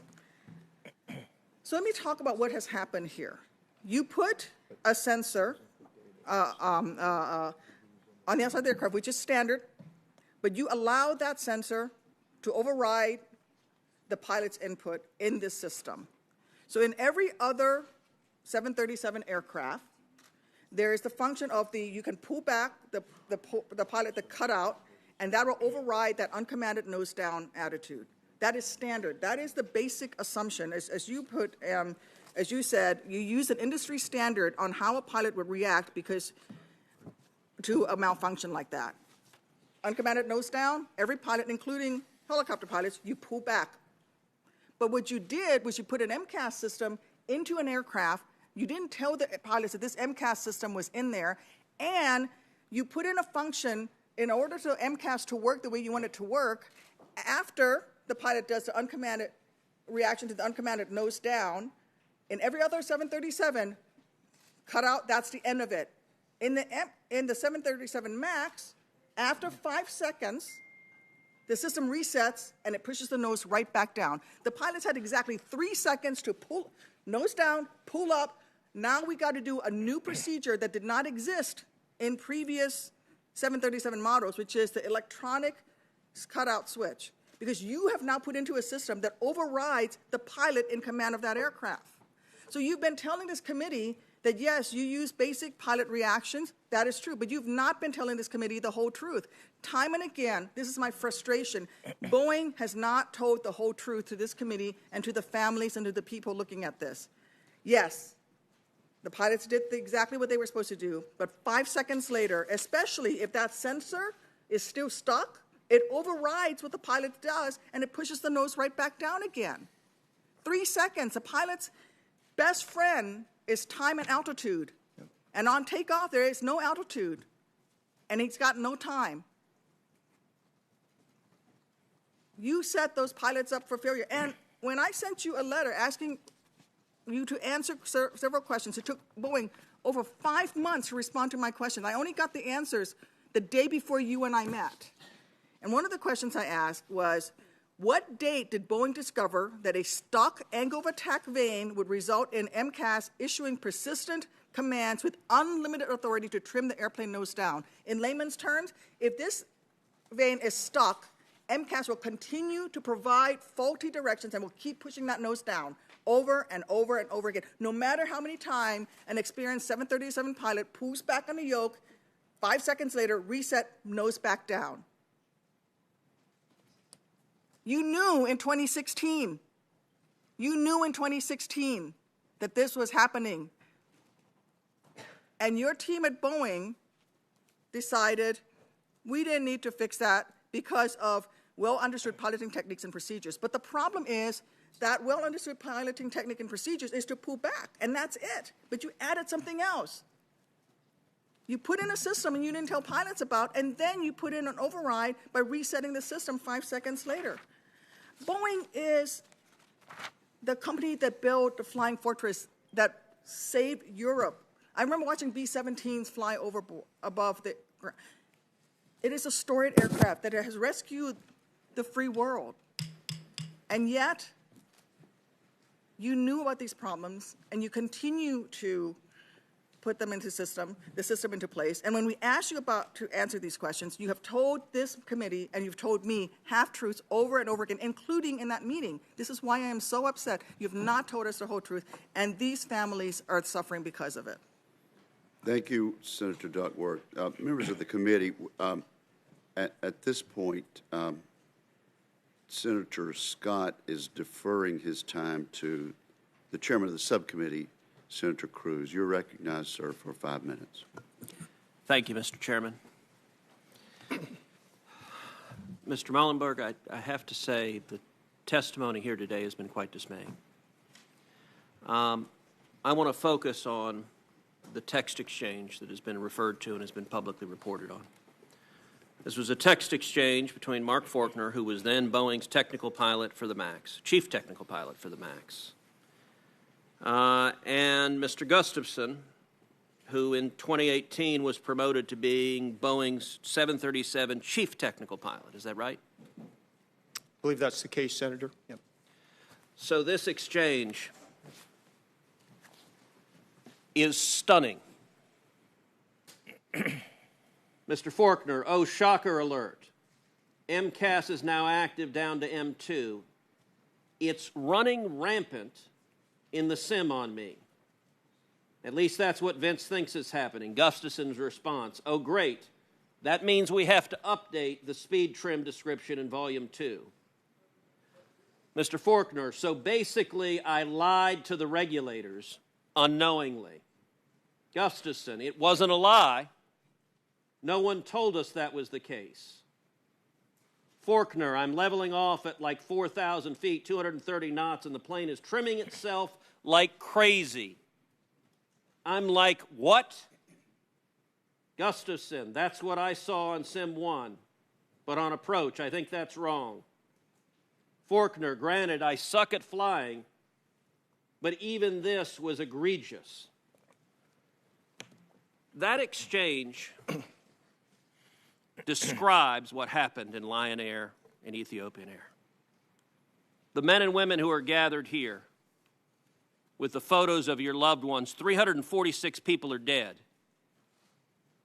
because what these chief pilots described as egregious and crazy, that's their language. That's Boeing's internal language in this exchange.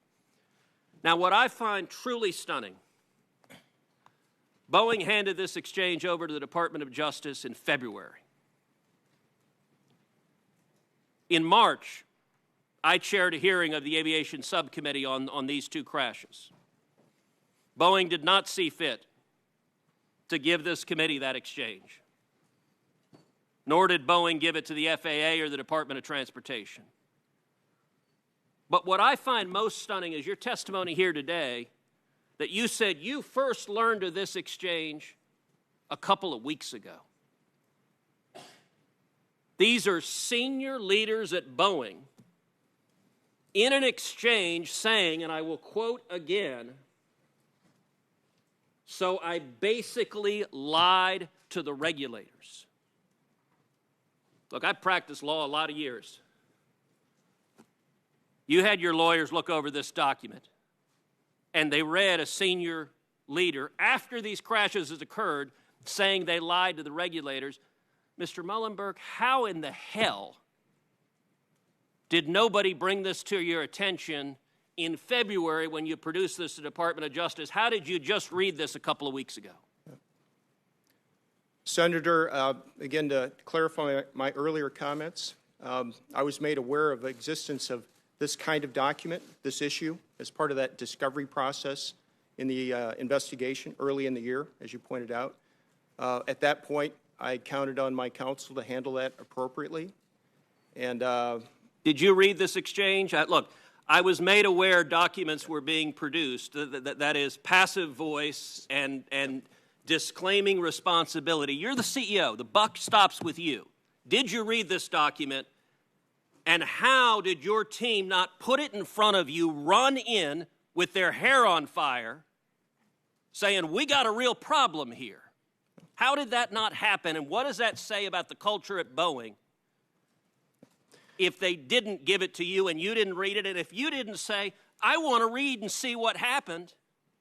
Your testimony here earlier today is, well, we're not sure what they were talking about because he's not at Boeing anymore. How did you not in February set out a 9-alarm fire to say, we need to figure out exactly what happened, not after all the hearings, not after the pressure, but because 346 people have died and we don't want another person to die?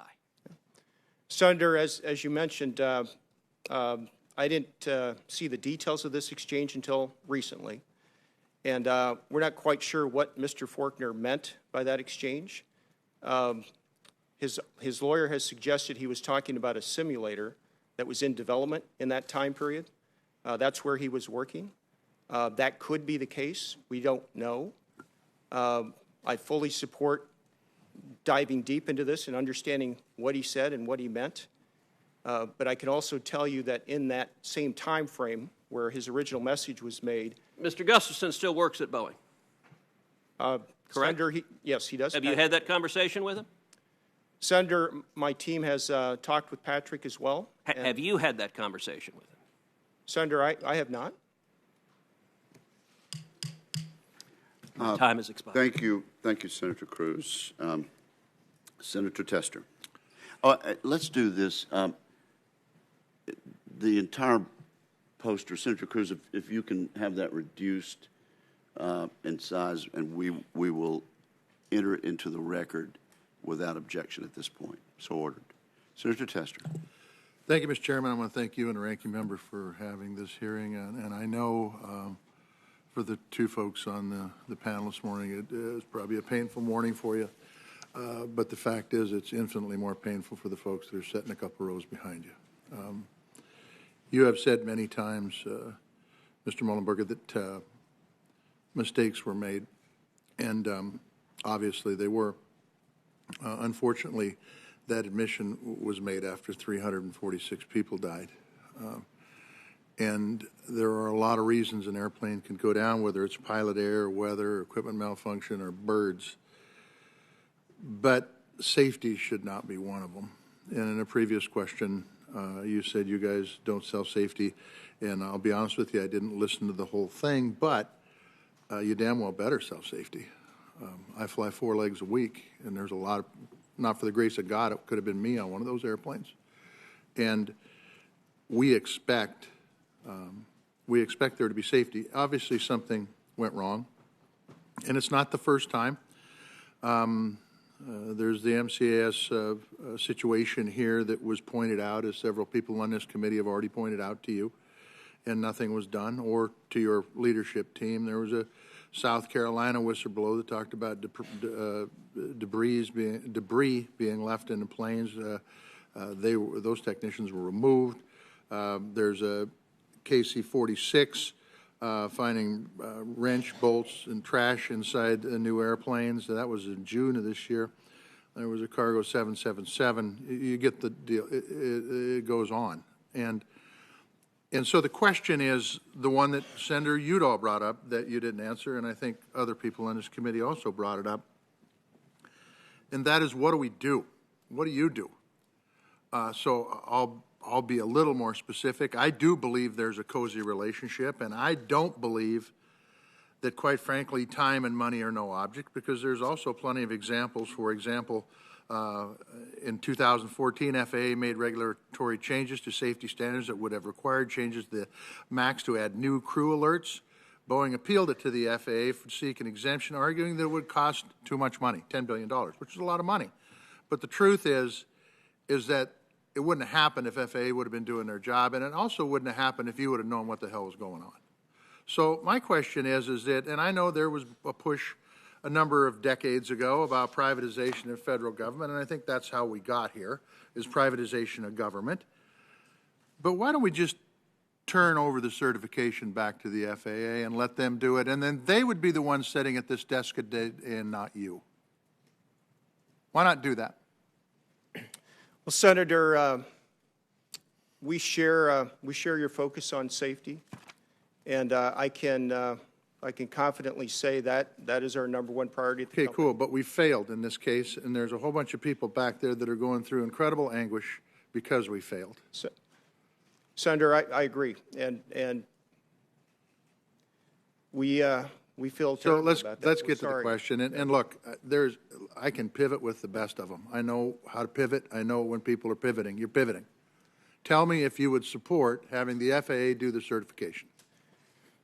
Senator, we believe the delegated authority process that we have today has contributed to improved safety over the last 2 decades. Okay. As I mentioned earlier, we are open to improving it, but the idea that we can tap the deep technical expertise of our companies across the aerospace industry is a valuable part of the certification process, but the FAA is the certification authority and should be and should continue to be. Well, but they really aren't. The truth is you can say that they have the ultimate responsibility, but the truth is, if the issues aren't flagged by the ODA, by your people doing the certification, the FAA never does it, because, quite frankly, it would cost some more money to have the FAA do the certification. And by the way, it's cost you money, so we could charge you for that certification to help pay for it, so it would have no reflection on the taxpayers. So the question becomes, I'm going to tell you what, when the FAA says you didn't need to do this, and you come in and say, no, you don't need to do this, it's fine if nothing happens. But when 350 people die, we got a problem. And you bring up the point that Senator Cruz brought up, that there was plenty of information out there on this, and nothing was done. And so the whole thing about it, you know, when it comes to safety, time and money are no object, is not, the record certainly doesn't show that. Senator, I understand your points and criticism, and I think it's true that we operate in a very competitive world. You know, we are the only large airplane, commercial airplane maker left in the United States. We do have competitive pressures around the world, but I can also tell you that never takes precedence over safety. But it did Our in this, business model, look, safe airplanes. I think it absolutely could be argued that it did in this case, and I heard Senator Duckworth's questions, and Boeing has had an incredibly valuable name.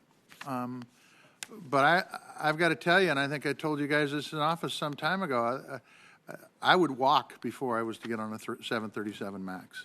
I would walk. There's no way. And the question becomes, when issues like this happen, it costs your company huge.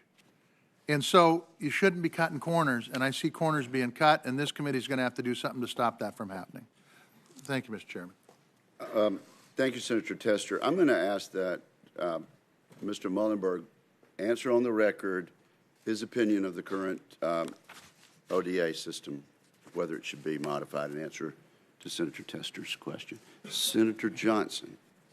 Thank you, Mr. Chairman. Let me add my condolences to the surviving family, members and friends of the victims of these tragedies. Mr. Muilenburg, among many failures, it strikes me there are two primary failures. First and foremost, in the original design and certification process, and then secondly, in the reaction after the first crash. So let's concentrate on those two things. Tell me if I'm getting this right. The 737, very successful airframe, new, more fuel-efficient engines were available, and so you wanted to include that in an upgrade of that airframe, correct? New fuel-efficient engines and some other enhancements. And those fuel-efficient engines create a different aerodynamic for that aircraft, correct? That's correct. Is the MCAS system, is that a standard type of automatic pilot type of software system on planes? Is that pretty standard to have something like that? Senator, the MCAS system that we have on the MAX is unique to that airplane. So it was put in there specifically because you added a different type of engine to a known successful airframe, which made that less stable and required some kind of, as you called it, a runaway stabilizing system. Senator, if I can clarify that, the 737 family has a system called the Speed Trim System, and the MCAS is an extension of that system that's unique for the MAX. But again, unique because of that added engine design. We tailor the software of each one of our airplanes so that they optimize the handling qualities for the unique airplane configuration. But again, going into the introduction of this 737 MAX, you realize that that airframe was changed because of those engines and required this MCAS system for stabilization.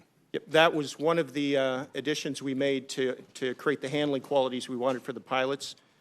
We also made some changes to things like the vortex generators on the wing. So it's an integrated solution to create. But again, you were well aware that this design change created something that required an MCAS system. So now fast forward, you have the Lion Air tragedy. According to Senator Cruz, the email that he sent up there, which I believe was written on November 15, 2016, just a couple weeks after that Lion Air crash, there are people, it sure appears in Boeing, that knew exactly or certainly suspected what went wrong because they integrated in the design. You had an MCAS system to take care of this eventuality in the flight characteristic, correct? Senator, again, I'm not exactly sure what was meant by that email traffic, but I can tell you in that time frame. It seems pretty obvious, doesn't it? I mean, doesn't it seem pretty obvious? I mean, you are engineers. You understand how this was designed. You understood you need an MCAS system to make up for that instability, and then something happened. Pretty well, I would think, diagnosed pretty fast. I mean, again, I'm reading these things. I'm not a pilot. I'm not an aerospace engineer. And yet I'm scratching my head going, whoa, something really wrong happened. You knew a whole lot. Why didn't you react faster? Well, Senator, completely separate from that email traffic and what it might mean, our team very quickly after the Lion Air accident assembled with the regulators. We evaluated the data from the accident. We saw that MCAS was involved, and so we began to take quick action immediately. It doesn't have to do with that email. That's not relevant to that discussion. Our team was immediately identifying that. Which is exactly my point. The fact that it took another tragedy to actually ground the airplane so you could actually have a true, a fix that worked is, I think, really what's on the table here. And the diagnosis is why didn't we react? Why didn't we ground that aircraft a lot sooner so that another tragedy wouldn't happen? Senator, we have asked that question over and over. And you know, if we knew everything back then that we know now, we would have made a different decision. The decision that was made on that at that point with the data we had, we quickly convened a safety review board. The FAA, coming out of that, confirmed the continuing airworthiness of the airplane and issued that officially. That was the safety case that was built. But Senator, as you point out, we've learned from the second accident, and if we could go back, we would have made a different decision. And we have learned. We are making those improvements to MCAS, and that's where our focus is going forward. Well, Boeing is an important company. It's important for our economy. I want to see you get this right, but you have to properly diagnose this. You have to accept responsibility for what happened, so we actually can make those changes, both within Boeing, also within the FAA. Thank you, Mr. Chairman. Thank you, Senator Johnson. Senator Rosen. Thank you. And I want to thank all the families that are here today who have lost their most precious loved ones. Their deaths should not be in vain. And we all have to do every bit of our part together to make sure that we prevent future tragedies from happening, and in order to honor the memories of these 346 souls and the empty chairs that they will leave behind this Thanksgiving and Christmas and on and on and on. And so you said additional information wasn't available. I want to touch a little bit on MCAS and Brazil.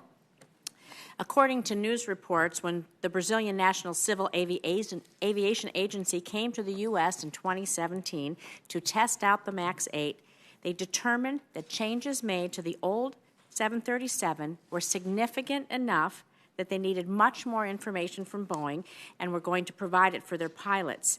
When they eventually published their pilot training requirements, they were therefore able to flag the MCAS as one of the changes the pilots needed to take into consideration when flying the MAX 8. And yet, for United States pilots, MCAS wasn't mentioned in their manual. So, Mr. Muilenburg, why was this information not flagged for your other customers who had 737 MAXs in their fleet? Did you prevent your company from sharing these differences to other regulatory bodies or operators? I have here the Brazilian manual. They decided their pilots should learn this, and why wouldn't you provide it to the United States pilots? Senator, I can't comment on the details of the Brazilian document. John may be able to, but let me more broadly make the point that that's exactly how the process is supposed to work. We provide information. We evaluate with the regulators in the various jurisdictions what should be included in the training. We have no desire to hide features of the airplane that pilots need to know about. They reported back to you, and it was significant enough for them to put this in their manual. Then why wouldn't you consider that it was a significant change? Yeah, and Senator, I understand your point, and that was a decision that was made in Brazil. Again, I'm not familiar with the details of that one, but the discussion. Let me just ask you this question then. Moving forward, will you commit to making it a practice when other countries are clearly paying attention enough to make significant changes to their pilot manuals based on major operational changes, that Boeing will send these notifications of changes to the other users of these aircraft so at least they have the opportunity to train their pilots? You denied them the opportunity, sir. Senator, we are committed to sharing that information, and that's part of our international collaboration. But I also want to note again that the discussion around MCAS training and whether it would be included in the training manuals, that was an active, iterative discussion with the FAA, and it was a decision made based on safety. Again, we try to put information in the training manuals that focuses on the effects of failures and things that will be valuable to the pilots. And it's not always the case that more information adds to safety, although in this case, we understand this, and this is one of the additions going forward. Brazil thought it added to their safety. But I want to touch a little bit on Senator Fisher, the question that she raised earlier.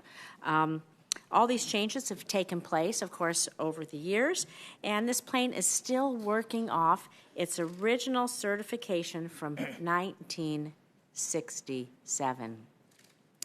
This is despite the fact that pilots have told me that the MAX 8 is in no way functionally similar to the original 737s that took to the skies 52 years ago. I said in the last hearing that we had, seems to me like there have been so many significant modifications, it's almost as if you took a canoe and turned it into a cruise ship. So, Mr. Hamilton, can you tell us how many derivative certificates Boeing has received for the 737 since initially being certified over 50 years ago? Senator, I don't have the exact number in my head. It's approximately, I think, 14. But 14 or 814? I'm sorry, I didn't 14 derivatives. 14 derivatives. Yeah, but let me take the action to follow up with you on that and get you. Thank you. I appreciate that. And the last thing I'm going to ask, do you believe that the 737 MAX is functionally the same plane that was certified in 1967? Senator, as I mentioned to the earlier senator, the safety standards have evolved as the airplane has evolved. And one of the important things I think to understand is what's really important also is for the pilots as they transition from an earlier version of the 737 to the newer version, that the airplane behaves and handles in the same way. That was important from a handling characteristic standpoint. And important enough for Brazil to mention, but not for us. With respect to that, Senator, so there is a joint operation evaluation board that determines the training, but other regulators can determine what training they want to do above and beyond based on their information. I don't know the specifics of the Brazilian document that you're referencing. We can follow up on that. Thank you. Thank you. Thank you, Senator Rosen. Senator Blunt. Thank you, Chairman. So, Mr. Muilenburg, I don't want to absolve you from both the opportunity and the responsibility to go back and look at that long question from Senator Tester and answer it for the record. But for now, one of the central thoughts in that question was, why shouldn't we change this process and go back to where it's no longer cooperative, where the FAA takes full responsibility? Give me the answer to that. Should this process be changed where the federal government is fully responsible with employees only hired by the federal government? What impact would that have on safety, do you think?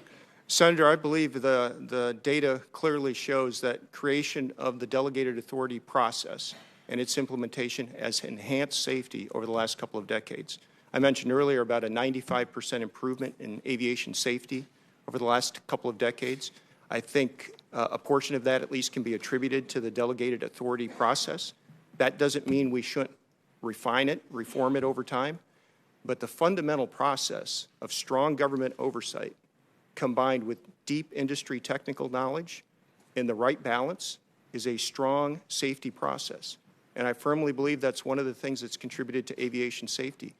And that process demands oversight, and we are fully supportive of strong oversight, but we also fully support the idea of tapping deep industry technical expertise, and that combination is the safest combination. And what do you think the view of the industry technicians is of their responsibility there? Do you think they feel the right level of both responsibility and liability of providing the information that they need to provide? Senator, they do. And I can tell you that's the culture of our company. And I respect the comments that were made today and the questions that have been raised about our culture. We deserve the scrutiny, But I've been at this company for 34 years. I know the people of Boeing. You all know the people of Boeing. These are 150,000 people that every day come to work because they have an important mission. They are honest. They are resolute in their efforts. They are committed to safety. That's our culture. And every employee at Boeing, that's just how we think about the work we do. And we're going to continue to improve as a company. I'm not saying we've done everything right. As I've noted today, we've gotten some things wrong. But this is a great company with a great legacy that's committed to excellence. And where we can improve, we will. Where we can learn, we will. But our culture is about safety. That is at the very core of Boeing. It's been that way for 103 years. All right, Mr. Hamilton, on the, I had 2 or 3 questions that actually Senator Rosen just asked, pursuing that further. But on, you've got a 1967 certification that's had 14 variants since 1967. You have a significantly different plane just based on the 14th variant of the original plane. What difference do you think it would have made if the certification process would have gone back to we're certifying a new plane? Would that have made a difference in the MCAS system? Or you've been doing this a long time. What difference would it have made if we hadn't built on the previous half century of this plane's history and just had started with a new plane? Would that have been better or worse? In Part 21 of the federal regulations, it spells out the change product rule, which is how you assess for a derivative type certification. And it's a process it's in the USFA's regulations. It's also in European and other countries' regulations. And it requires you to look at all significant changes and step up. I think there's an assumption here that a derivative type cert is less robust than a new type cert. I think when you look at a new type cert, you oftentimes have some exceptions or equivalent levels of safety very similar to what you see on a derivative. So I'm not sure it would have necessarily resulted in a safer airplane. It might have driven some different design decisions, though. But fundamentally, one of the things that happened in these 2 accidents was this assumption around how we expected crews to respond under certain situations, which proved to be it did not happen. And I think that's a fundamental issue that we have to address as an industry. Thank you, Mr. Chairman. Thank you, Senator Blunt. Senator Blackburn. Thank you, Mr. Chairman. Thank you for being here today and for taking our questions. I will tell you this, as you've responded, you've addressed senator, senator, senator. I think you should be addressing victims because they're the ones we're asking questions on behalf of. Yep. And they're the ones who have come today on behalf of their family members. Another thing I want to ask you, you've mentioned a couple of times a lack of awareness of emails or documents or communications. And, Mr. Muilenburg, we have something around here before we vote. We say we read the bill so that we know what's in it. And if we need to ask questions, we ask questions. And we develop that awareness that is so necessary to make good decisions and to have a full view of the situation that is in front of us. And it is disconcerting to hear someone who's to be the leader of a company to say, I wasn't aware, or I didn't know, or hadn't read that. Nobody made me aware of that. I depended on that. We call that passing the buck, and it is your responsibility if you're going to lead the company to have that awareness. So have you at this point read each and every page of every document that is relative to this situation in this case? Senator, I can't say I've read every document, every page. I know we've provided more than 500,000 pages of documents as part of the production process over the last year. I accept your input and your criticism. I am accountable. Our company's accountable. Accountability starts I with me. appreciate that, but I think that it is unsettling to hear you say, I haven't read that. Let me move on. I do believe you're in the business of safety as a priority. And even though you say you don't sell safety, let's talk a little bit about the simulators, because you had pilots that were training in the simulators as well as training in flight, correct? You're referring during the MAX development? Yes. Senator? Yes. Yes. Okay, so the simulators that were being used for training, were they built by the same engineers with the same components, the same sensors, the same systems as the MAX system? Senator, we have a wide variety of simulators, some of which are what we call conformed simulators, which represent the actual hardware and software of the airplane.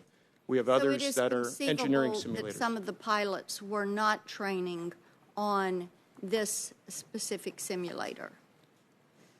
And then you also, you know, Mr. Peters had started down a line of questioning with you about the pilots and the pilots that were trained, and you only had highly experienced pilots in simulators before flying the new MAX system, correct?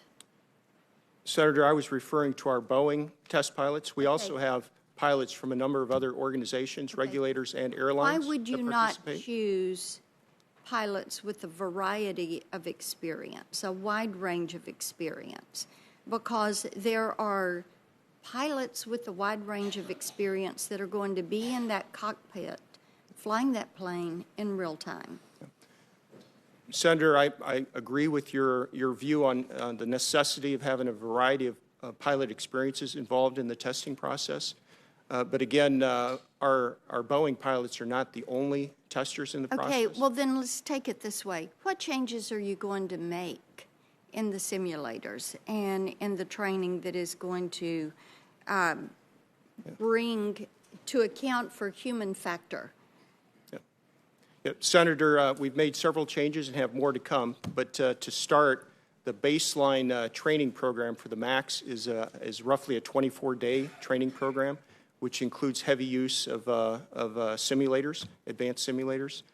We've also modified the computer-based training for the incremental training between the NG and the MAX. We've added visibility to the training materials for the MCAS system that we've talked about. That new training is all currently being evaluated and will be ultimately certified by the regulators to make it a baseline in the program. We're also investing R&D significantly in advanced simulation. Let me ask you this. I appreciate all of that and appreciate your answer. Prior to these occurrences, did you feel that your training was not sufficient? Senator, no. We implemented the training that was planned and certified for the airplane. Okay. Yield back. Thank you, Senator Blackburn. Senator Scott. Thank you, Mr. Chairman. First off, my heart goes out to all the families. I mean, I just can't imagine, you know, the impact on these families after these tragic accidents. Florida, I come from Florida, so air travel is pretty big deal for us. 126 million people traveled to Florida's tourists last year, and a lion's share of them came by aircraft. So the safety of everybody is really important. Mr. Muilenburg, the president and CEO of your commercial airlines was let go after this. What's your process to hold people accountable to make sure this doesn't happen again? Yeah. Senator, first of all, my company and I are accountable. I believe that accountability starts with me. My board took some recent actions regarding my position, which I fully support, and will allow me to focus even more on safety. So every action we take is try to focus on safety. I have also taken some management actions Again, those are focused on operational excellence and safety going forward. As other reviews are completed, if we see additional actions that need to be taken, we won't hesitate. But in some cases, accountability also includes improvements to our processes and our organization structure. And that gets to some of the changes we announced on our safety review boards, our new safety organization, our new board safety committee, and the realignment of all 50,000 of our engineers to our chief engineer in terms of reporting structure. All of those accountability actions are important, and all of them are focused on safety. So if any of your, whether it's engineers or non-engineers, if somebody has a concern in the future about safety, what's the process you've created to make sure that it gets to you and you can react to it? Because ultimately, as a CEO, the buck stops with you. Yeah. Senator, that's been one of the key learnings from this whole process is we need to elevate the visibility on safety issues that might come up at the ground floor level, make sure they get the right visibility and action. So a couple of things we've done there. One is, again, restructuring our safety review boards. So I now get a weekly update on safety review boards from across the Boeing enterprise at a detailed level, which I've found to be very helpful. We've also, with the stand-up of our new safety organization under Beth Pastor, instead of having those safety teams underneath our businesses, they're now separated and report up through our chief engineer. Any safety concerns that employees have will come through that organization. We've set up a new anonymous reporting system for those employees that might want to make anonymous reports to facilitate that. And we continue to have a full range of ethics hotlines across our enterprise that encourage employees to make their inputs. And we have a culture of asking our employees to speak up. We want them to speak up. We want to make sure they're heard and that we take action. Have you made any changes at the board level that to increase the accountability for all employees? Yeah. Well, Senator, our board has been very engaged in this entire process. One of the things we did is now about 6 months ago, I asked our board to set up a independent review led by Admiral Giambastiani. He has tremendous safety background. That committee came forward with a number of recommendations, some of which I mentioned in things that we've implemented. Our board will continue to be engaged in that process. And this new safety organization that I talked about, in addition to reporting to the chief engineer and to me, it also provides independent audit, if you will, back into our board. And our board has set up a new aerospace safety committee that's now permanent, headed up by Admiral Giambastiani. As you might have seen on Friday, we added another board member, Admiral Richardson, who also has deep experience in safety. He will also be a member of that committee. And so our safety organization will have an independent reporting line to them as well, which I think is a good disciplined process. I had to go preside, so I didn't get to hear all the testimony, but have you made any recommendations to this committee on things that at the federal level we ought to be doing differently to make sure whether it's Boeing or Airbus or anybody else this doesn't happen again? Senator, we've discussed a number of options there. Again, we have learned, and there are some things that we need to fix that are related to the airplane design and training and communications. We also think there are some opportunities to reform our processes and how we work together as a government and industry. And we're very supportive of any actions there that would enhance safety. Thank you. Thank you, Senator Scott. Senator Sullivan. Thank you, Mr. Chairman. And I also want to express my sympathies and condolences to the family members here. We have a safe commercial aviation industry in America, but I think we always have to look at ways to improve it. Industry, the airlines, FAA, Congress. So I'm sure it's difficult for the family members to be here, but it's important that you're here, so I want to thank you for that. I'm going to start with just a bit of a kind of a parochial question. Mr. Muilenburg, Mr. Hamilton, Alaska Airlines is my state's airline. It's a very good airline. It's certainly critically important to my state. I know it is to the ranking member's state as well. They fly almost all 737 Boeings. We Alaskans travel a lot. I've had many constituents in the aftermath of these MAX crashes that have asked me, are the 737s that we are flying on all the time in Alaska to and from Seattle and other places safe? So can both of you assure my constituents that these 737s are safe, that are such an important component of the Alaska air travel? Yes, Senator, the 737 NG fleet that Alaska operates is a safe fleet. It's a safe airplane.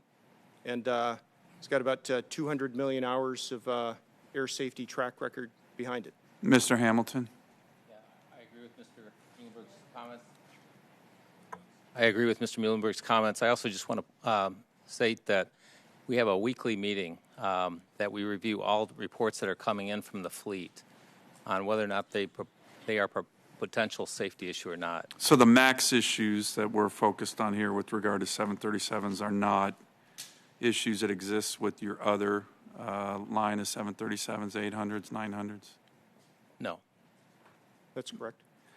Let me ask, and I know the House side was looking at this issue as we focus, as this committee is, on the tragic lessons learned from the MAX 737 accidents. Should we also take the time to ensure that the other 737 models that are receiving less attention now are nevertheless continue to be safe, and to take the opportunity to look at the FAA certification process on those to make sure that that is not bedeviled with some of the challenges that we are discussing here with regard to the MAX? Would you agree that that's an opportunity to not just focus on the MAX, but the overall process to reboot the focus, both at your company but also in the FAA, on safety?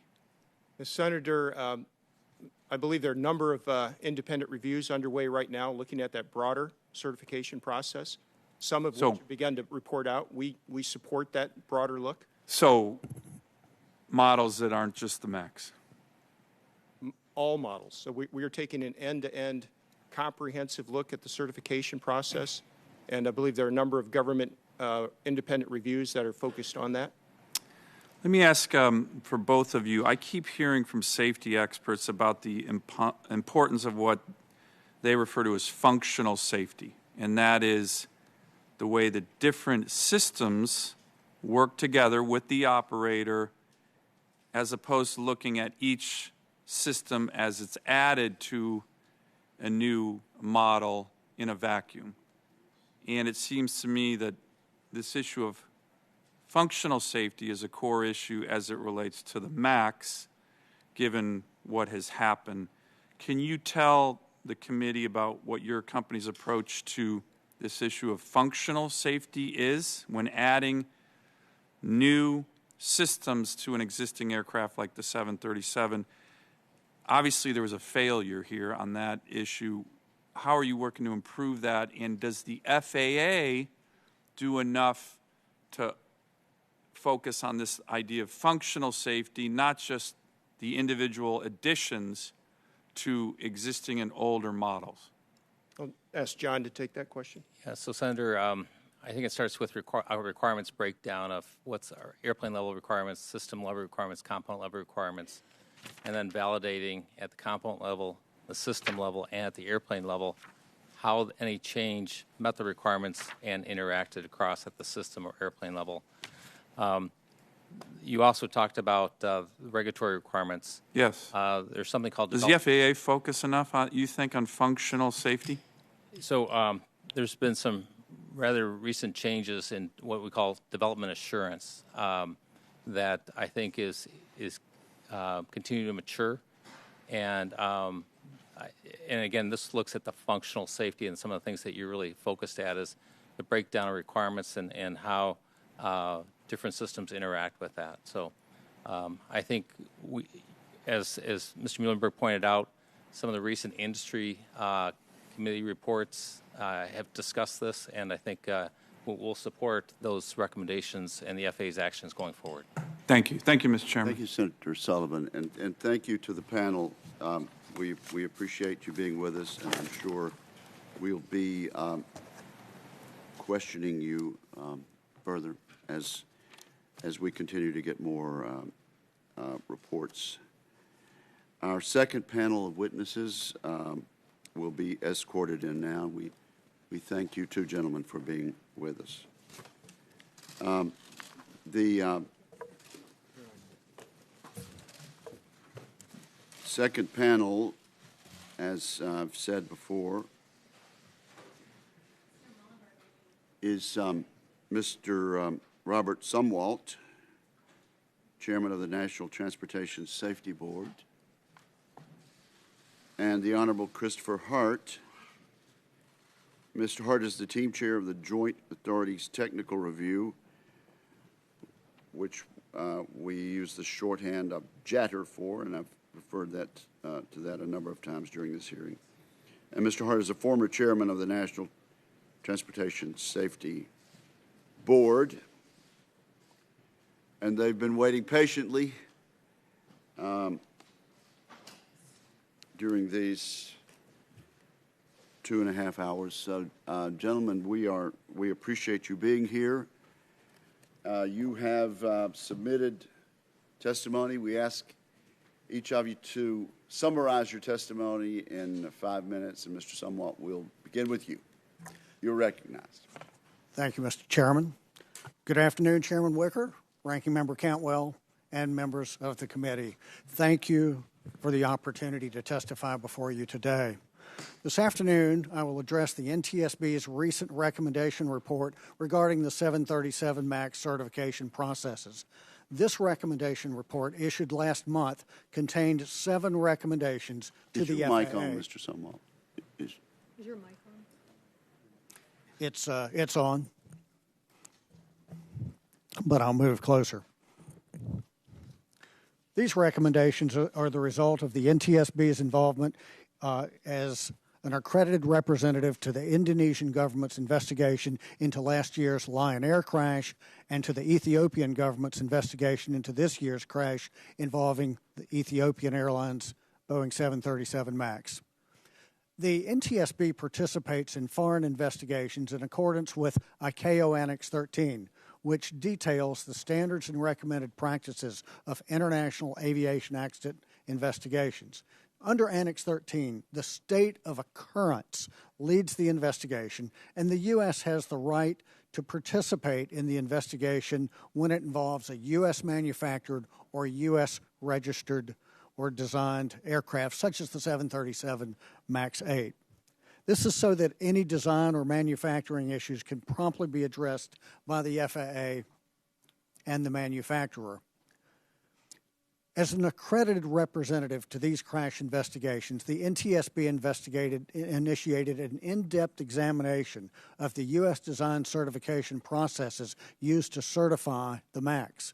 The issues we identified revolve around 3 basic areas, and our safety recommendations are centered on them. First, the system safety assumptions used by Boeing for the MCAS and ultimately accepted by the FAA did not use realistic pilot recognition and corrective actions in response to uncommanded flight control inputs. Quite simply, the assumptions that Boeing used did not consider or account for the impact that multiple flight deck alerts or indications could have on pilots' responses to uncommanded MCAS activation. Next, we identified the need for manufacturers to validate their pilot response assumptions using scientific methods and application of human factors principles to improve cockpit design, procedures, and training.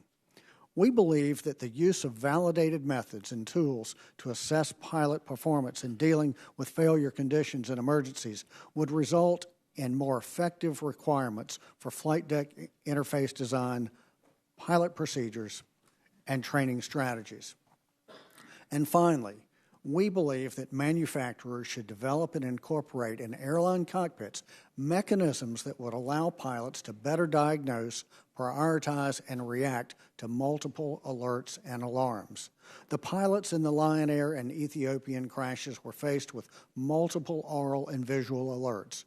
research demonstrates that emergency situations would increase workload and require additional effort to manage effectively because of the stress involved and possible confusion regarding which actions are necessary to resolve the problem.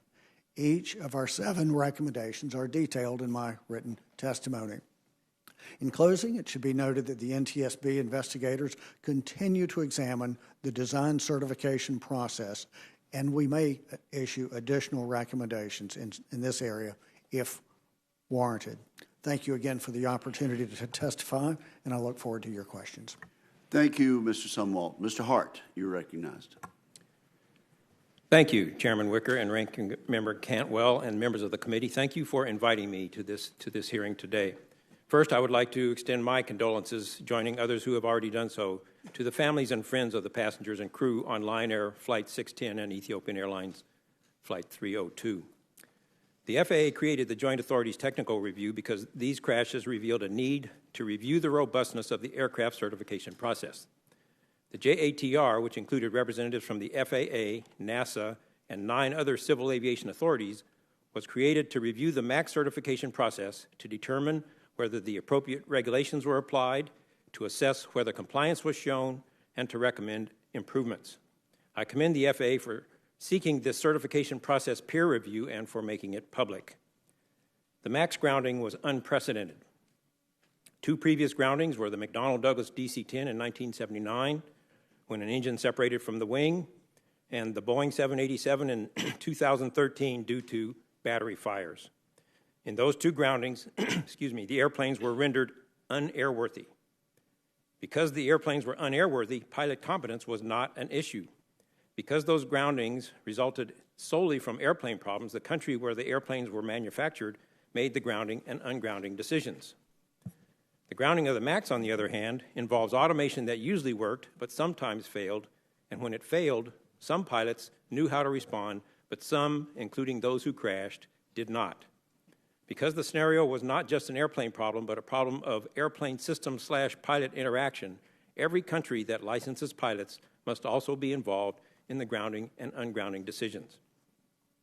As automation complexity increases, I anticipate that future problems are more likely to be of the airplane pilot type rather than airplane only. After 3 JATR meetings in Seattle in which Boeing and the FAA were very open and helpful, and extensive work between the meetings, the JATR gave the FAA a compilation of team members' recommendations in 12 areas, and we did that on October the 11th. Some of the recommendations derive from the need for the certification process to address how a single system failure may create issues in other systems. Other recommendations raise the issue of whether a process that has been based largely upon compliance should also address safety. As systems become more complex, the likelihood increases that compliance with applicable regulations will not necessarily ensure safety. Moreover, as systems become more complex, the certification process should ensure that fail-safe design principles prioritize the mitigation of hazards through design, minimizing reliance on pilot action as primary means of risk mitigation. Delegation will probably become more prevalent as regulators encounter increasing difficulty hiring and retaining technology leaders. Thus, although the recommendations do not address the desirability of delegation, they do recommend examining how to make the ODA process less cumbersome to avoid stifling communications. Query, for example, whether inadequate communications resulted in the failure to address the effects of evolving the maneuvering characteristic augmentation system, MCAS, from a benign system to a more aggressive system. And query whether inadequate communications resulted in the failure to address the effects of modifying MCAS from one scenario to another scenario. Other recommendations relate to the FAA standards regarding the time for pilots to identify and respond to problems. JATR members recommend reviewing whether existing standards are appropriate for today's complex systems. For example, when a system failure results in cascading failures and multiple alarms, query how adequately the certification process considers the impact of multiple alarms along with possible startle effect on the ability of pilots to respond appropriately. These 2 crashes are the latest of several recent crashes in which pilots encountered scenarios that they had never seen before, even in training, and responded inappropriately. Increasing complexity and reliability exacerbate the challenge of training pilots to respond to problems that they have never seen before. Increasing complexity exacerbates the challenge because it reduces the likelihood that pilots understand the system. Increasing reliability exacerbates the challenge because it increases the difficulty of determining what types of problems might occur and therefore including those types of problems in training. In conclusion, the JATR members hope that their recommendations will continue improving aviation safety by helping to improve the certification process. Thank you again for inviting me, and I look forward to your questions. Thank you, gentlemen. Is the work complete regarding the MAX for either of your organizations, Mr. Sumwalt? Mr. Chairman, thank you for that question. We are continuing to go through scores and scores of design certification documents, and we are looking, if we need to make additional recommendations, we certainly will. So to answer your question, our work is not completed. And Mr. Hart? Our work is completed because we were chartered to review the situation and give recommendations to the FAA. We did that on October 11th. That completed our work. Thank you for asking. So this particular JATR, Joint Authorities Technical Review, is over and disbanded? That's correct. All right.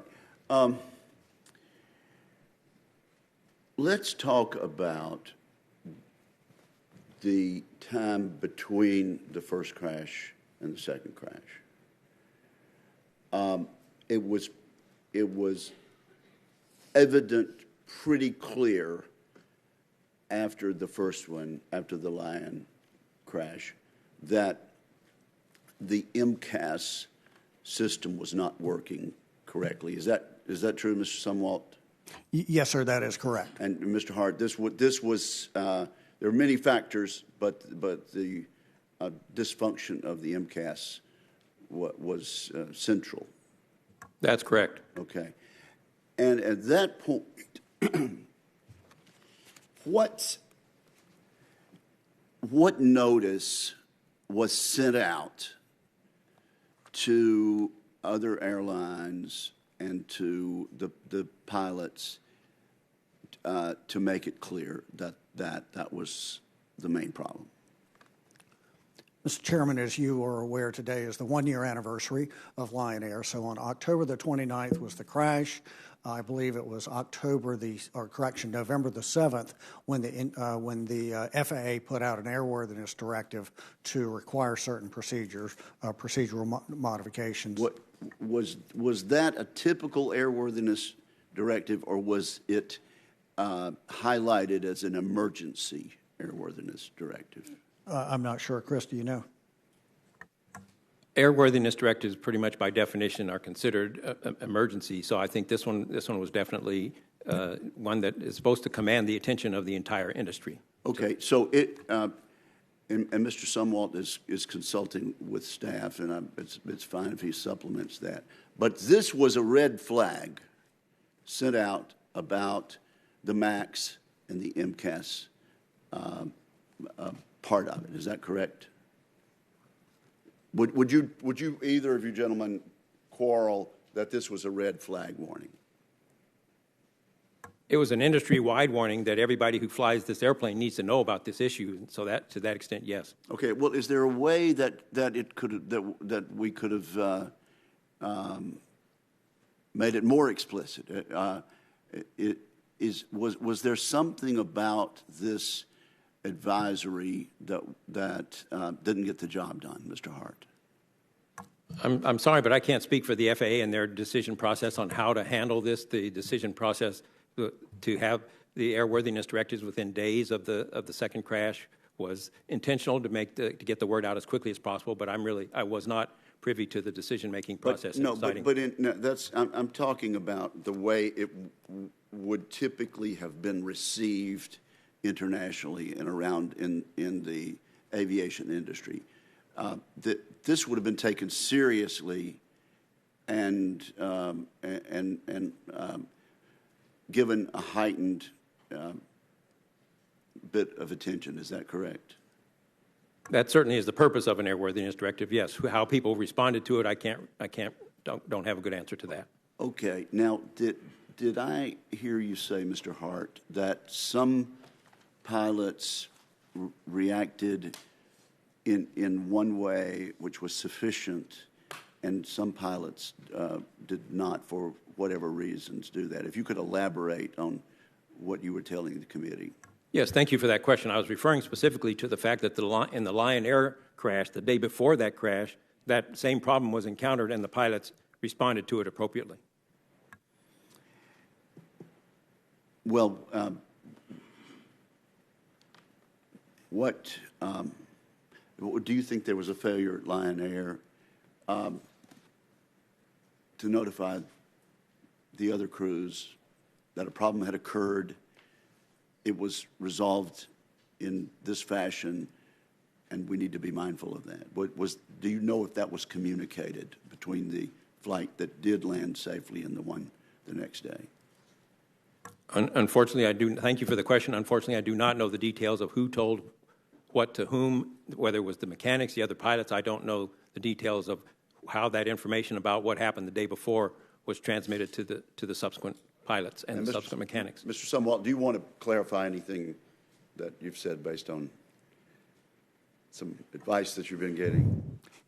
Well, in fact, it was an emergency airworthiness directive that was issued by the FAA, as Mr. Hart has indicated. So that is a term of art, an emergency airworthiness directive. That's correct, and that means that it does not allow for public comment. Oftentimes, for a normal airworthiness directive, the FAA has to put it out for public comment unless it's an emergency airworthiness directive. Is it fair for me to characterize that as a red flag? Well, as Chris Hart indicated, it does indicate that there was something that needed immediate awareness within the aviation community. Senator Cantwell. Thank you, Mr. Chairman, and I thank the second panel for being here. I wish there was many people listening to this panel as the first, because this is the hard work that we have to do in getting this right and moving forward. And I so much appreciate, Mr. Sumwalt, the NTSB's recommendations, and Mr. Hart, your committee's recommendations. My colleagues and I, Senator Duckworth, Senator Blumenthal, have already introduced legislation on the NTSB and other recommendations last week, and hope that we will be able to move forward on those. You heard the discussion. I believe we're here for this issue about what happened in the cockpit and the level of distraction, which I think is the point, Mr. Sumwalt, of at least two of the recommendations that we put in our legislation. That is your recommendation that the FAA direct Boeing to have clearer corrective actions from unmanned systems, and that there be this some sort of resolution that they've had in other planes to the cockpit situation, so that we're not bombarding pilots. Also, that they develop the same kind of assessment. Now, when I read the circulars, and I've read many, it's pretty clear to me that this already should have been done. It's pretty clear that you have to talk about the effectiveness. That when you submit a plan for a plane, you have to submit this alert plan. So we'll see. We'll find out at some point what alert plan was submitted and what was reviewed. But it's very clear that you have to have, this effectiveness intended for human and machine integration, people understanding the alerts, compatibility with other displays and warnings, ensuring that the system, is telling the pilots what to do. So, listen, I appreciate your recommendations, and we are going to get them into law, trust me. The question becomes, what are we doing on top of something that isn't already clear here? What is it that actually we're doing and helping people understand? What is it we're doing here to make this system safer? And the reason I ask this is because, as I said in my opening statement, I actually believe this is the issue du jour. I think it is for automobile safety moving forward on more AVs and on airplanes. There's going to be more integration into the cockpit. So anytime you're taking over command of that plane with a response, we need to know and we need to understand that functionality. So what are these alert system requirements that we're asking the FAA to do, both for the MAX and for all planes? What is that really giving us that we don't currently have now in the statute? Well, thank you for the question, Senator Cantwell, and thank you for your leadership and your advocacy on this area. Of course, we issued these 7 recommendations a month ago because we did identify holes in the design certification process. I'd be glad to get into some of those holes and what those recommendations are, but I don't want to dominate your time. I defer to you. Well, my question was, why do you think this is important? Because you actually don't think that the details are there? That's correct, and we really, the long and the short of it, woven throughout each of the 7 recommendations, is that we found that when pilots are faced with multiple alerts, they're not performing or reacting in the way that Boeing thought that they would react when they developed their design assumptions. And what about safety management systems for aerospace manufacturers? What about that recommendation? The NTSB has found the benefits of safety management systems in many modes of transportation, including aviation. We don't have specifically a recommendation for an SMS for the manufacturers. However, we do believe that when you're properly analyzing and assessing your risk, that is improving safety. So if I think personally, I think that would be a good idea for manufacturers to have a safety management system in place. And what does that mean to most people who are trying to listen to this conversation post the one we just had? What does that actually mean that happens? You know, I've always looked at safety management systems, and I like the term safety management instead of safety management systems because it's an active thing. We want to manage safety the way that we would manage other vital business functions. So they're generally thought to be about 4 tenets of SMS, one of which is safety risk assessment, where you're actively assessing your risk and managing those risks to an acceptable level. And so that's a key component right there of a safety management system. Well, this issue of risk management is critical, and that's what I believe, is that you have to say what are the highest risks so you can focus on them. It was clear no one thought this change of a new system that took outside information, controlled a plane, gave it different commands with different alerts that do different things. It wasn't tested. So we have to implement this. The FAA was given this I don't know if it was a directive or nudge before, but then they pulled back on a rulemaking in 2014 on this system management. But you believe ICAO, others are recommending this is what we should go forward with because it creates this robust discussion constantly. Is that the right way to describe it? As a safety practitioner, I agree with that. And I do want to say again, the NTSB has not really gone on the record to have a recommendation for that. But from a safety practitioner's perspective, again, when you're managing your risk, you're managing safety. Thank you. Thank you. I see my time has passed. So Senator Blumenthal. Thank you. Thank you, Senator Cantwell. And I want to express my appreciation to Senator Cantwell and Senator Duckworth for the legislation that we're working on together and additional legislation that we hope will be based on your reports and others.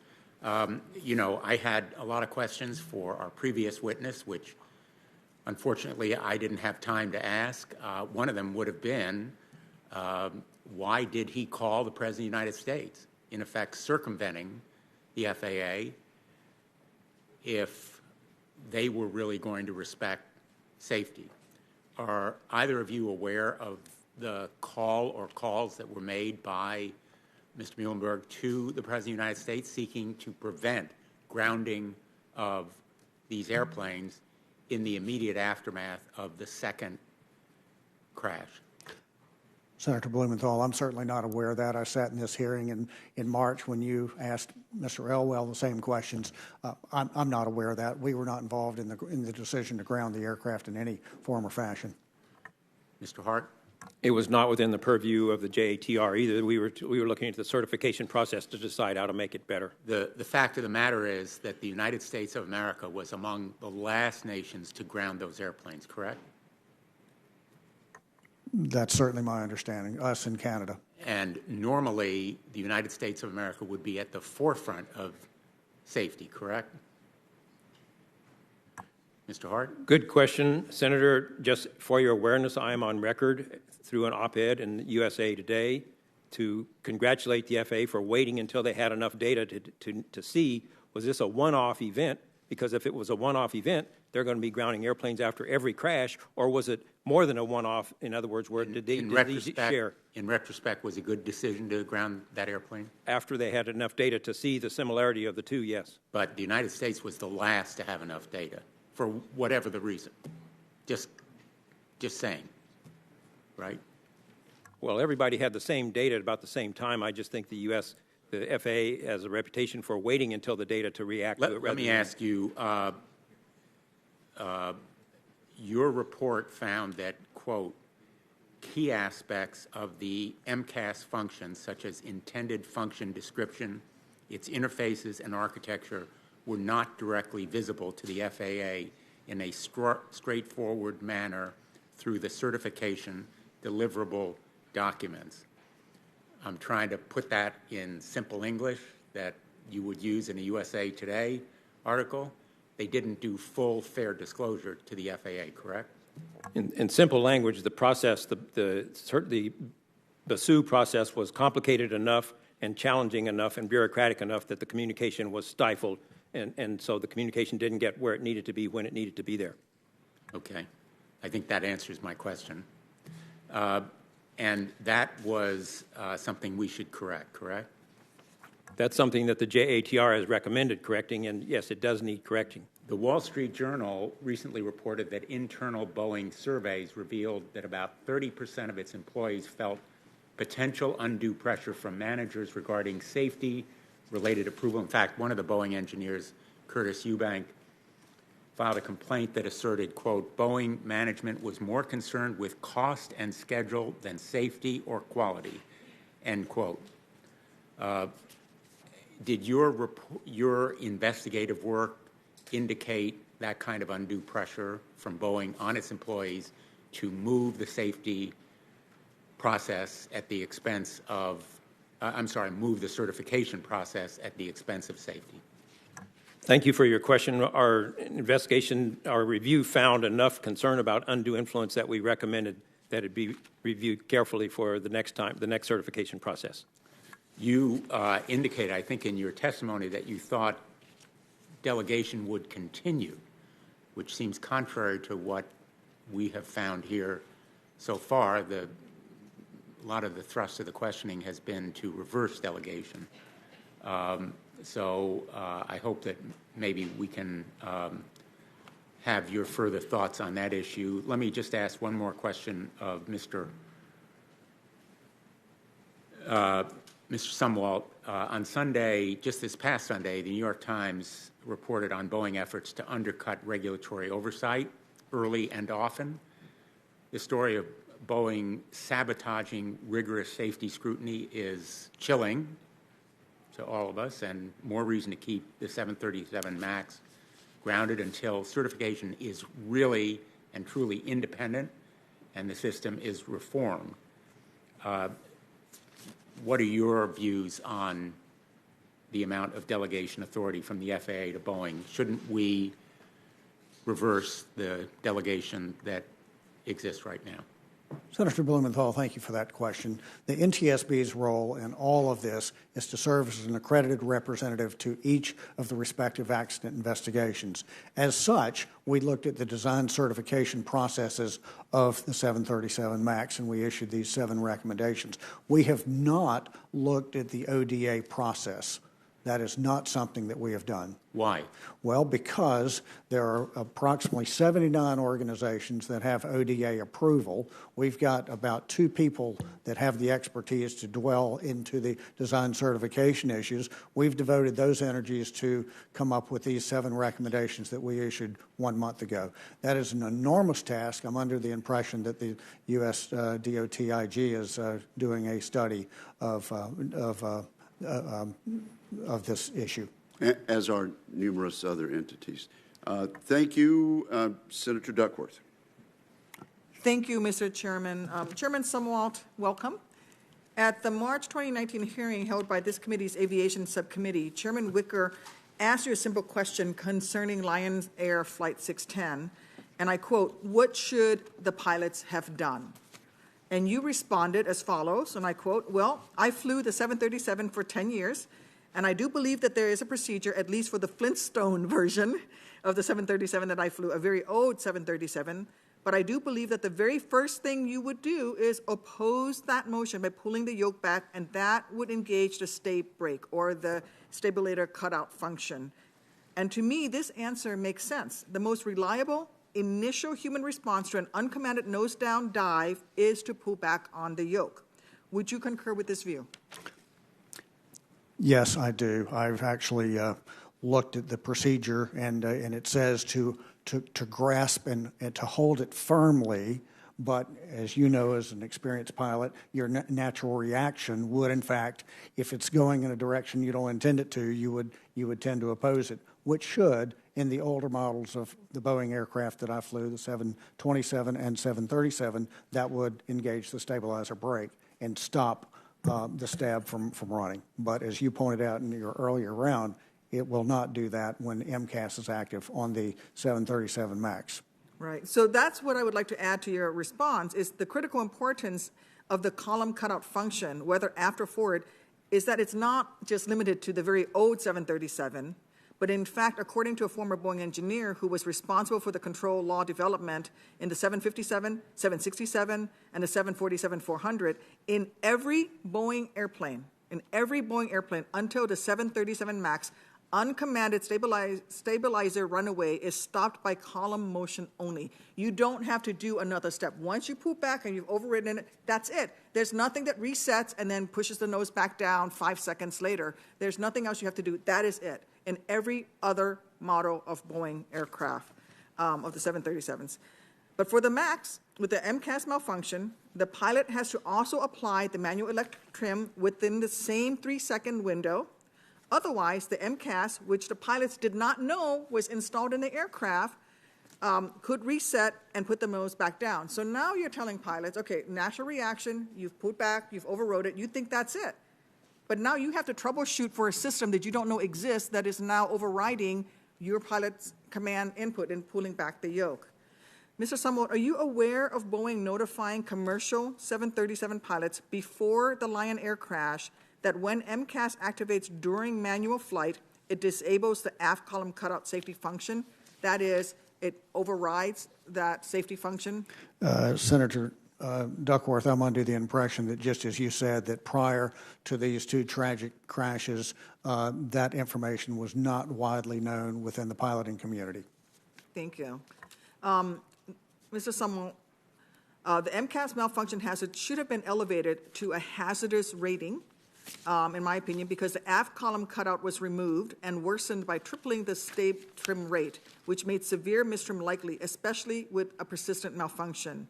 Had Boeing done this, instead of rating it as a major hazard, we would not be where we are today. Would you agree with that? It changes how they report to the FAA, am I correct? Yes, that hazard category of major, as I understand it, only required there to be one angle of attack sensor. If it was at a higher hazard category, it would have required the input from two. Thank you. Mr. Chairman, I would like to enter Peter Lemmy's essay, Flawed Assumptions Pave a Path to Disaster, into the hearing record. Without objection. Thank you. Mr. Sumwalt, can you talk about the accident chain, the concept of these decisions that pile up and leads to those Lion Air pilots, for example, fighting to save that aircraft? And how these decisions add up? Yes, we, as you know, Senator Duckworth, the NTSB was an accredited representative to the Lion Air investigation, as well as the Ethiopian accident investigation. We participated closely with with both of them, but since the Lion Air is wrapped up, we have worked closely with the Indonesian authorities. We commented on their report. We feel that their report, the Indonesian report, the KNKT report, is comprehensive and and we're satisfied with that report. So I think that report outlines the chain of events. It's not just one factor. There were several issues that led to that crash. Thank you. Thank you, Senator Duckworth. Senator Cruz. Thank you, Mr. Chairman. Chairman Sumwalt, the NTSB report that you mentioned in your testimony stated that the NTSB is, quote, concerned that the accident pilot responses to the unintended MCAS operation were not consistent with the underlying assumptions about pilot recognition and response that Boeing used based on FAA guidance for flight control system functional hazard assessments, including for MCAS as part of the 737 MAX design. Why do you think it was that Boeing made the wrong assumptions? Senator Cruz, thank you for that question. And what we do know is that to simulate the MCAS, or to assess the level of hazard, the level of risk associated with that, they put Boeing pilots, test pilots, in the engineering simulator, and while they were flying, all of a sudden the trim started moving. They wanted to see how a pilot would have reacted. And if they reacted the way that Boeing expected them to do, then they said, okay, well, a pilot will immediately recognize this problem. They'll notice because the nose is starting to pitch down. They'll notice because it's increased pressure on the control wheel, and one other thing. And the stab trim wheel was moving. That's all correct. But what Boeing failed to account for in their assumptions was to consider that the MCAS could have failed because of another reason. The MCAS could have activated because of a failure of the angle of attack, which would have led to numerous other alerts and warnings in the cockpit. So with a failed angle of attack, they would have had a low airspeed indication on their primary flight display. They would have gotten a stick shaker or a stall warning, which is rattling the stick and making a lot of noise. They would have gotten an aural warning that says airspeed low, airspeed low. They would have had various lights in the cockpit. So in the long and the short of it is that Boeing only evaluated pilots' performance with the stab trim itself moving. They did not simulate or replicate how multiple failures could affect a pilot's performance. And why did the FAA processes not catch these failed assumptions? Well, that's a great question, Senator, and I'm not sure that I know the answer to that, but that's why we've issued these 7 recommendations, is so that these design assumptions can be more realistic. We found in 3 instances, in the 2 accident flights, plus the Lion Air flight prior to the accident flight, we've seen 3 cases where the pilots did not perform in accordance with the assumptions that Boeing used. And is a bird strike a scenario that engineers designing a plane should anticipate and that regulators focusing on a plane should anticipate? I believe so, and I believe they do in certain areas. I'm not sure how it might apply to this. As you know, there's conjecture that perhaps a bird might have taken out the AOA sensor on the Ethiopian aircraft. I don't know if that's a part of the total risk assessment for the 737 MAX as it relates to MCAS. Is there any indication either Boeing or the FAA considered the possibility that a bird strike would shear off the angle of attack sensor? I do not know, but I can certainly look into that and get back with you if you like. I would appreciate that very much. Mr. Hart, one of the key findings of the Joint Technical Review Committee report is that the FAA's visibility into important system safety information was, quote, incomplete and fragmented. The JATR then went on to say if the FAA had been more involved in the certification of the MCAS, this, quote, would likely have resulted in design changes that would have improved safety. Based on the JATR's findings, why would the FAA accept incomplete and fragmented safety information from Boeing, and what can be done to fix that?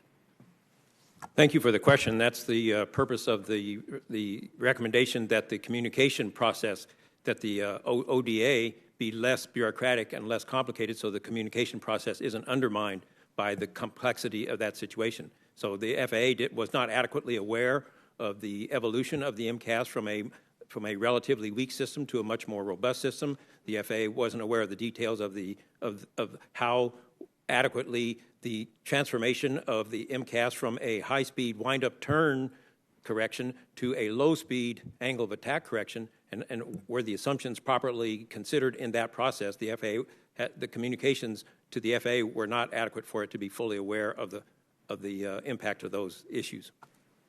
Thank you. Thank you, Senator Cruz. Senator Blumenthal. I have just one question, and you may consider it outside of your expertise, but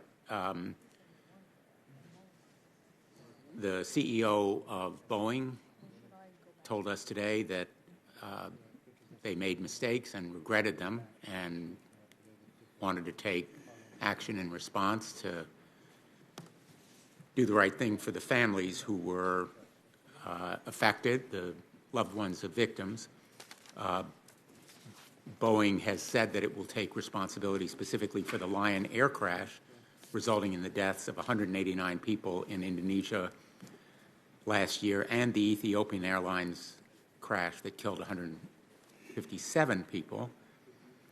But it has filed court documents for the Lions Air crash indicating that it will move to change the venue of the case to Indonesia, where the plane was maintained, if settlement talks fail. The case was filed in the Northern District of Illinois, where Boeing is headquartered, as you know. Resolving these claims in Indonesia seems a lot less likely to provide justice to those families. There's no Seventh Amendment right to a jury trial there. There's no requirement of discovery. There's no rule allowing for depositions. Would you agree with me that equity, fairness, justice would argue in favor of keeping these cases in the United States? My friend Chris Hart is a Harvard-educated lawyer. He's a Harvard Law School graduate and a practicing lawyer, in addition to being a pilot. So if you want to defer to him, that's fine. Absolutely. Thank you for the question. I am a Harvard attorney, so to speak, but I'm not. I don't know anything about the litigation strategy to be able to comment on what they want to do litigation-wise. That's way outside of my lane. The JATR did not consider it, and I'm not really. I don't consider myself competent to speak to that issue. Well, in general, wouldn't you consider the courts of the United States to be a better place to do justice for American families than the courts of Indonesia? I'm not enough of. Thank you for the question, but I'm not enough of a litigator to be able to give you a competent answer. Thank you, Mr. Chairman. Thank you, Senator Blumenthal.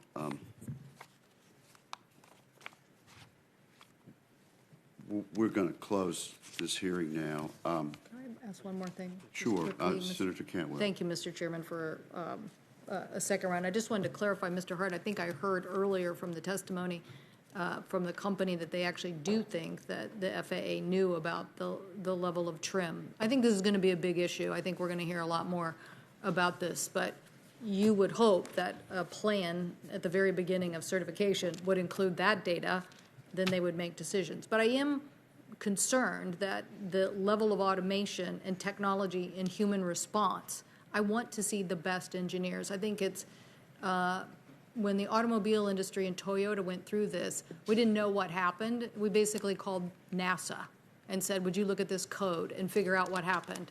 Okay, I don't want to call NASA to look at software code. I want the FAA to be the best technology engineers in understanding problems with software, problems with automation, and challenges with human response. That's why part of our legislation is that center of excellence for the FAA. Just by the way, I've done 2 other center of excellences, one on composite manufacturing because the FAA didn't know enough about composites to know how to certify the plane, and one on biofuels for jets because they also don't know how to certify fuel sources for planes if they don't understand jet fuel themselves. Okay, so I'm a believer that we give the FAA the extra resources and tools so they can stay ahead or at least be the, know the right parameters of debate.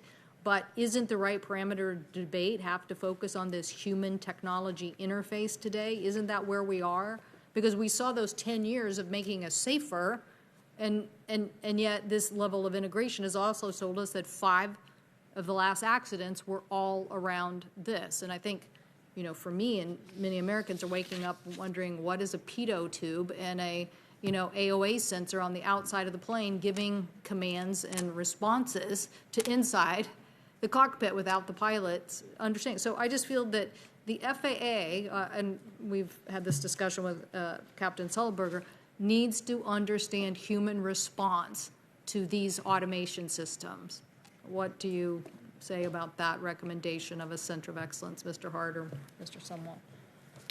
Thank you for the question. It also gives me an opportunity to respond to Senator Blumenthal's raising the same issue, and that is I think that first of all, the type of problem we're going to see with airplane safety in the future, in my view, is going to not be things falling off the airplane like the DC-10 engine. It's going to be the pilot-airplane interaction issue. So the human factors piece is crucial, and that's why I'm totally on board with the human factors recommendations that the NTSB made.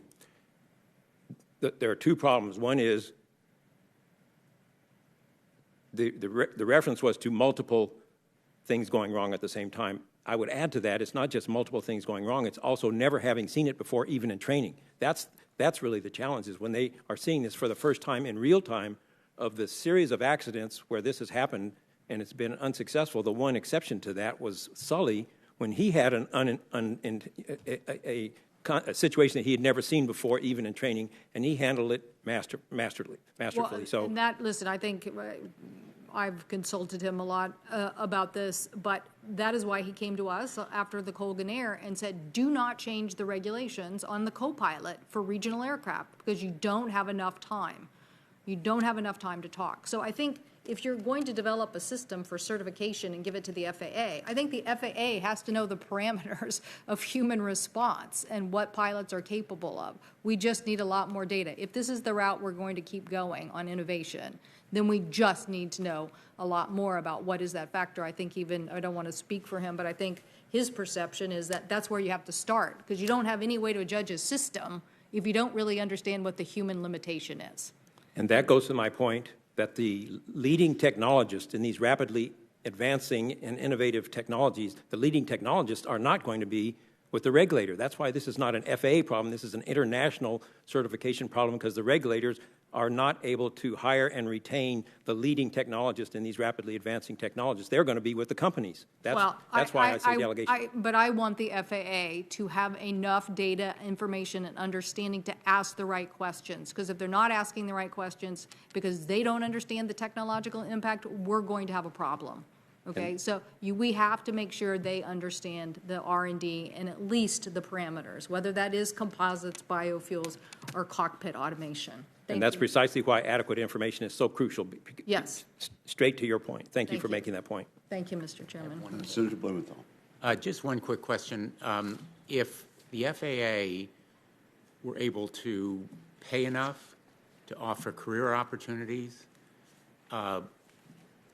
would that affect your judgment that they can't hire the leading technologists, as you put it? I can't speak to the totality of the circumstances why the regulators don't have those people, but that's probably part of it, yes.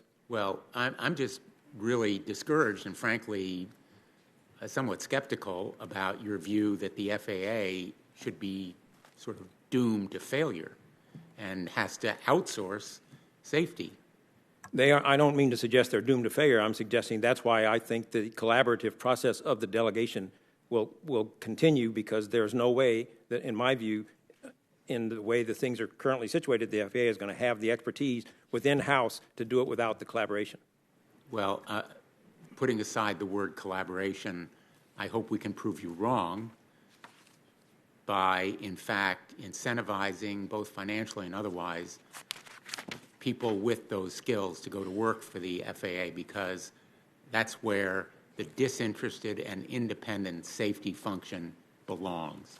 If you outsource safety, that is doomed to failure. I certainly agree with you. That would be ideal. Yes, Senator Blumenthal. Thank you. Well, thank you very much, and thanks to the members of the committee who've participated. throughout. I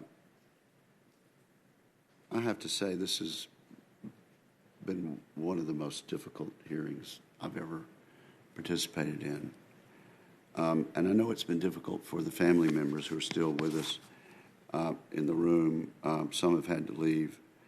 Let me reiterate what I said at the outset, and that is this committee, under my leadership and Senator Cantwell's leadership, is working to obtain as full an answer as possible. We owe it to the public, and we owe it to the families and to the victims. And you have my assurance that we are not finished with the work. That said, the hearing record will remain open for 2 weeks. During this time, senators are asked to submit any questions for the record. Upon receipt, all witnesses are requested to submit their written answers to the committee as soon as possible. I thank the witnesses for appearing today, and this hearing is now adjourned.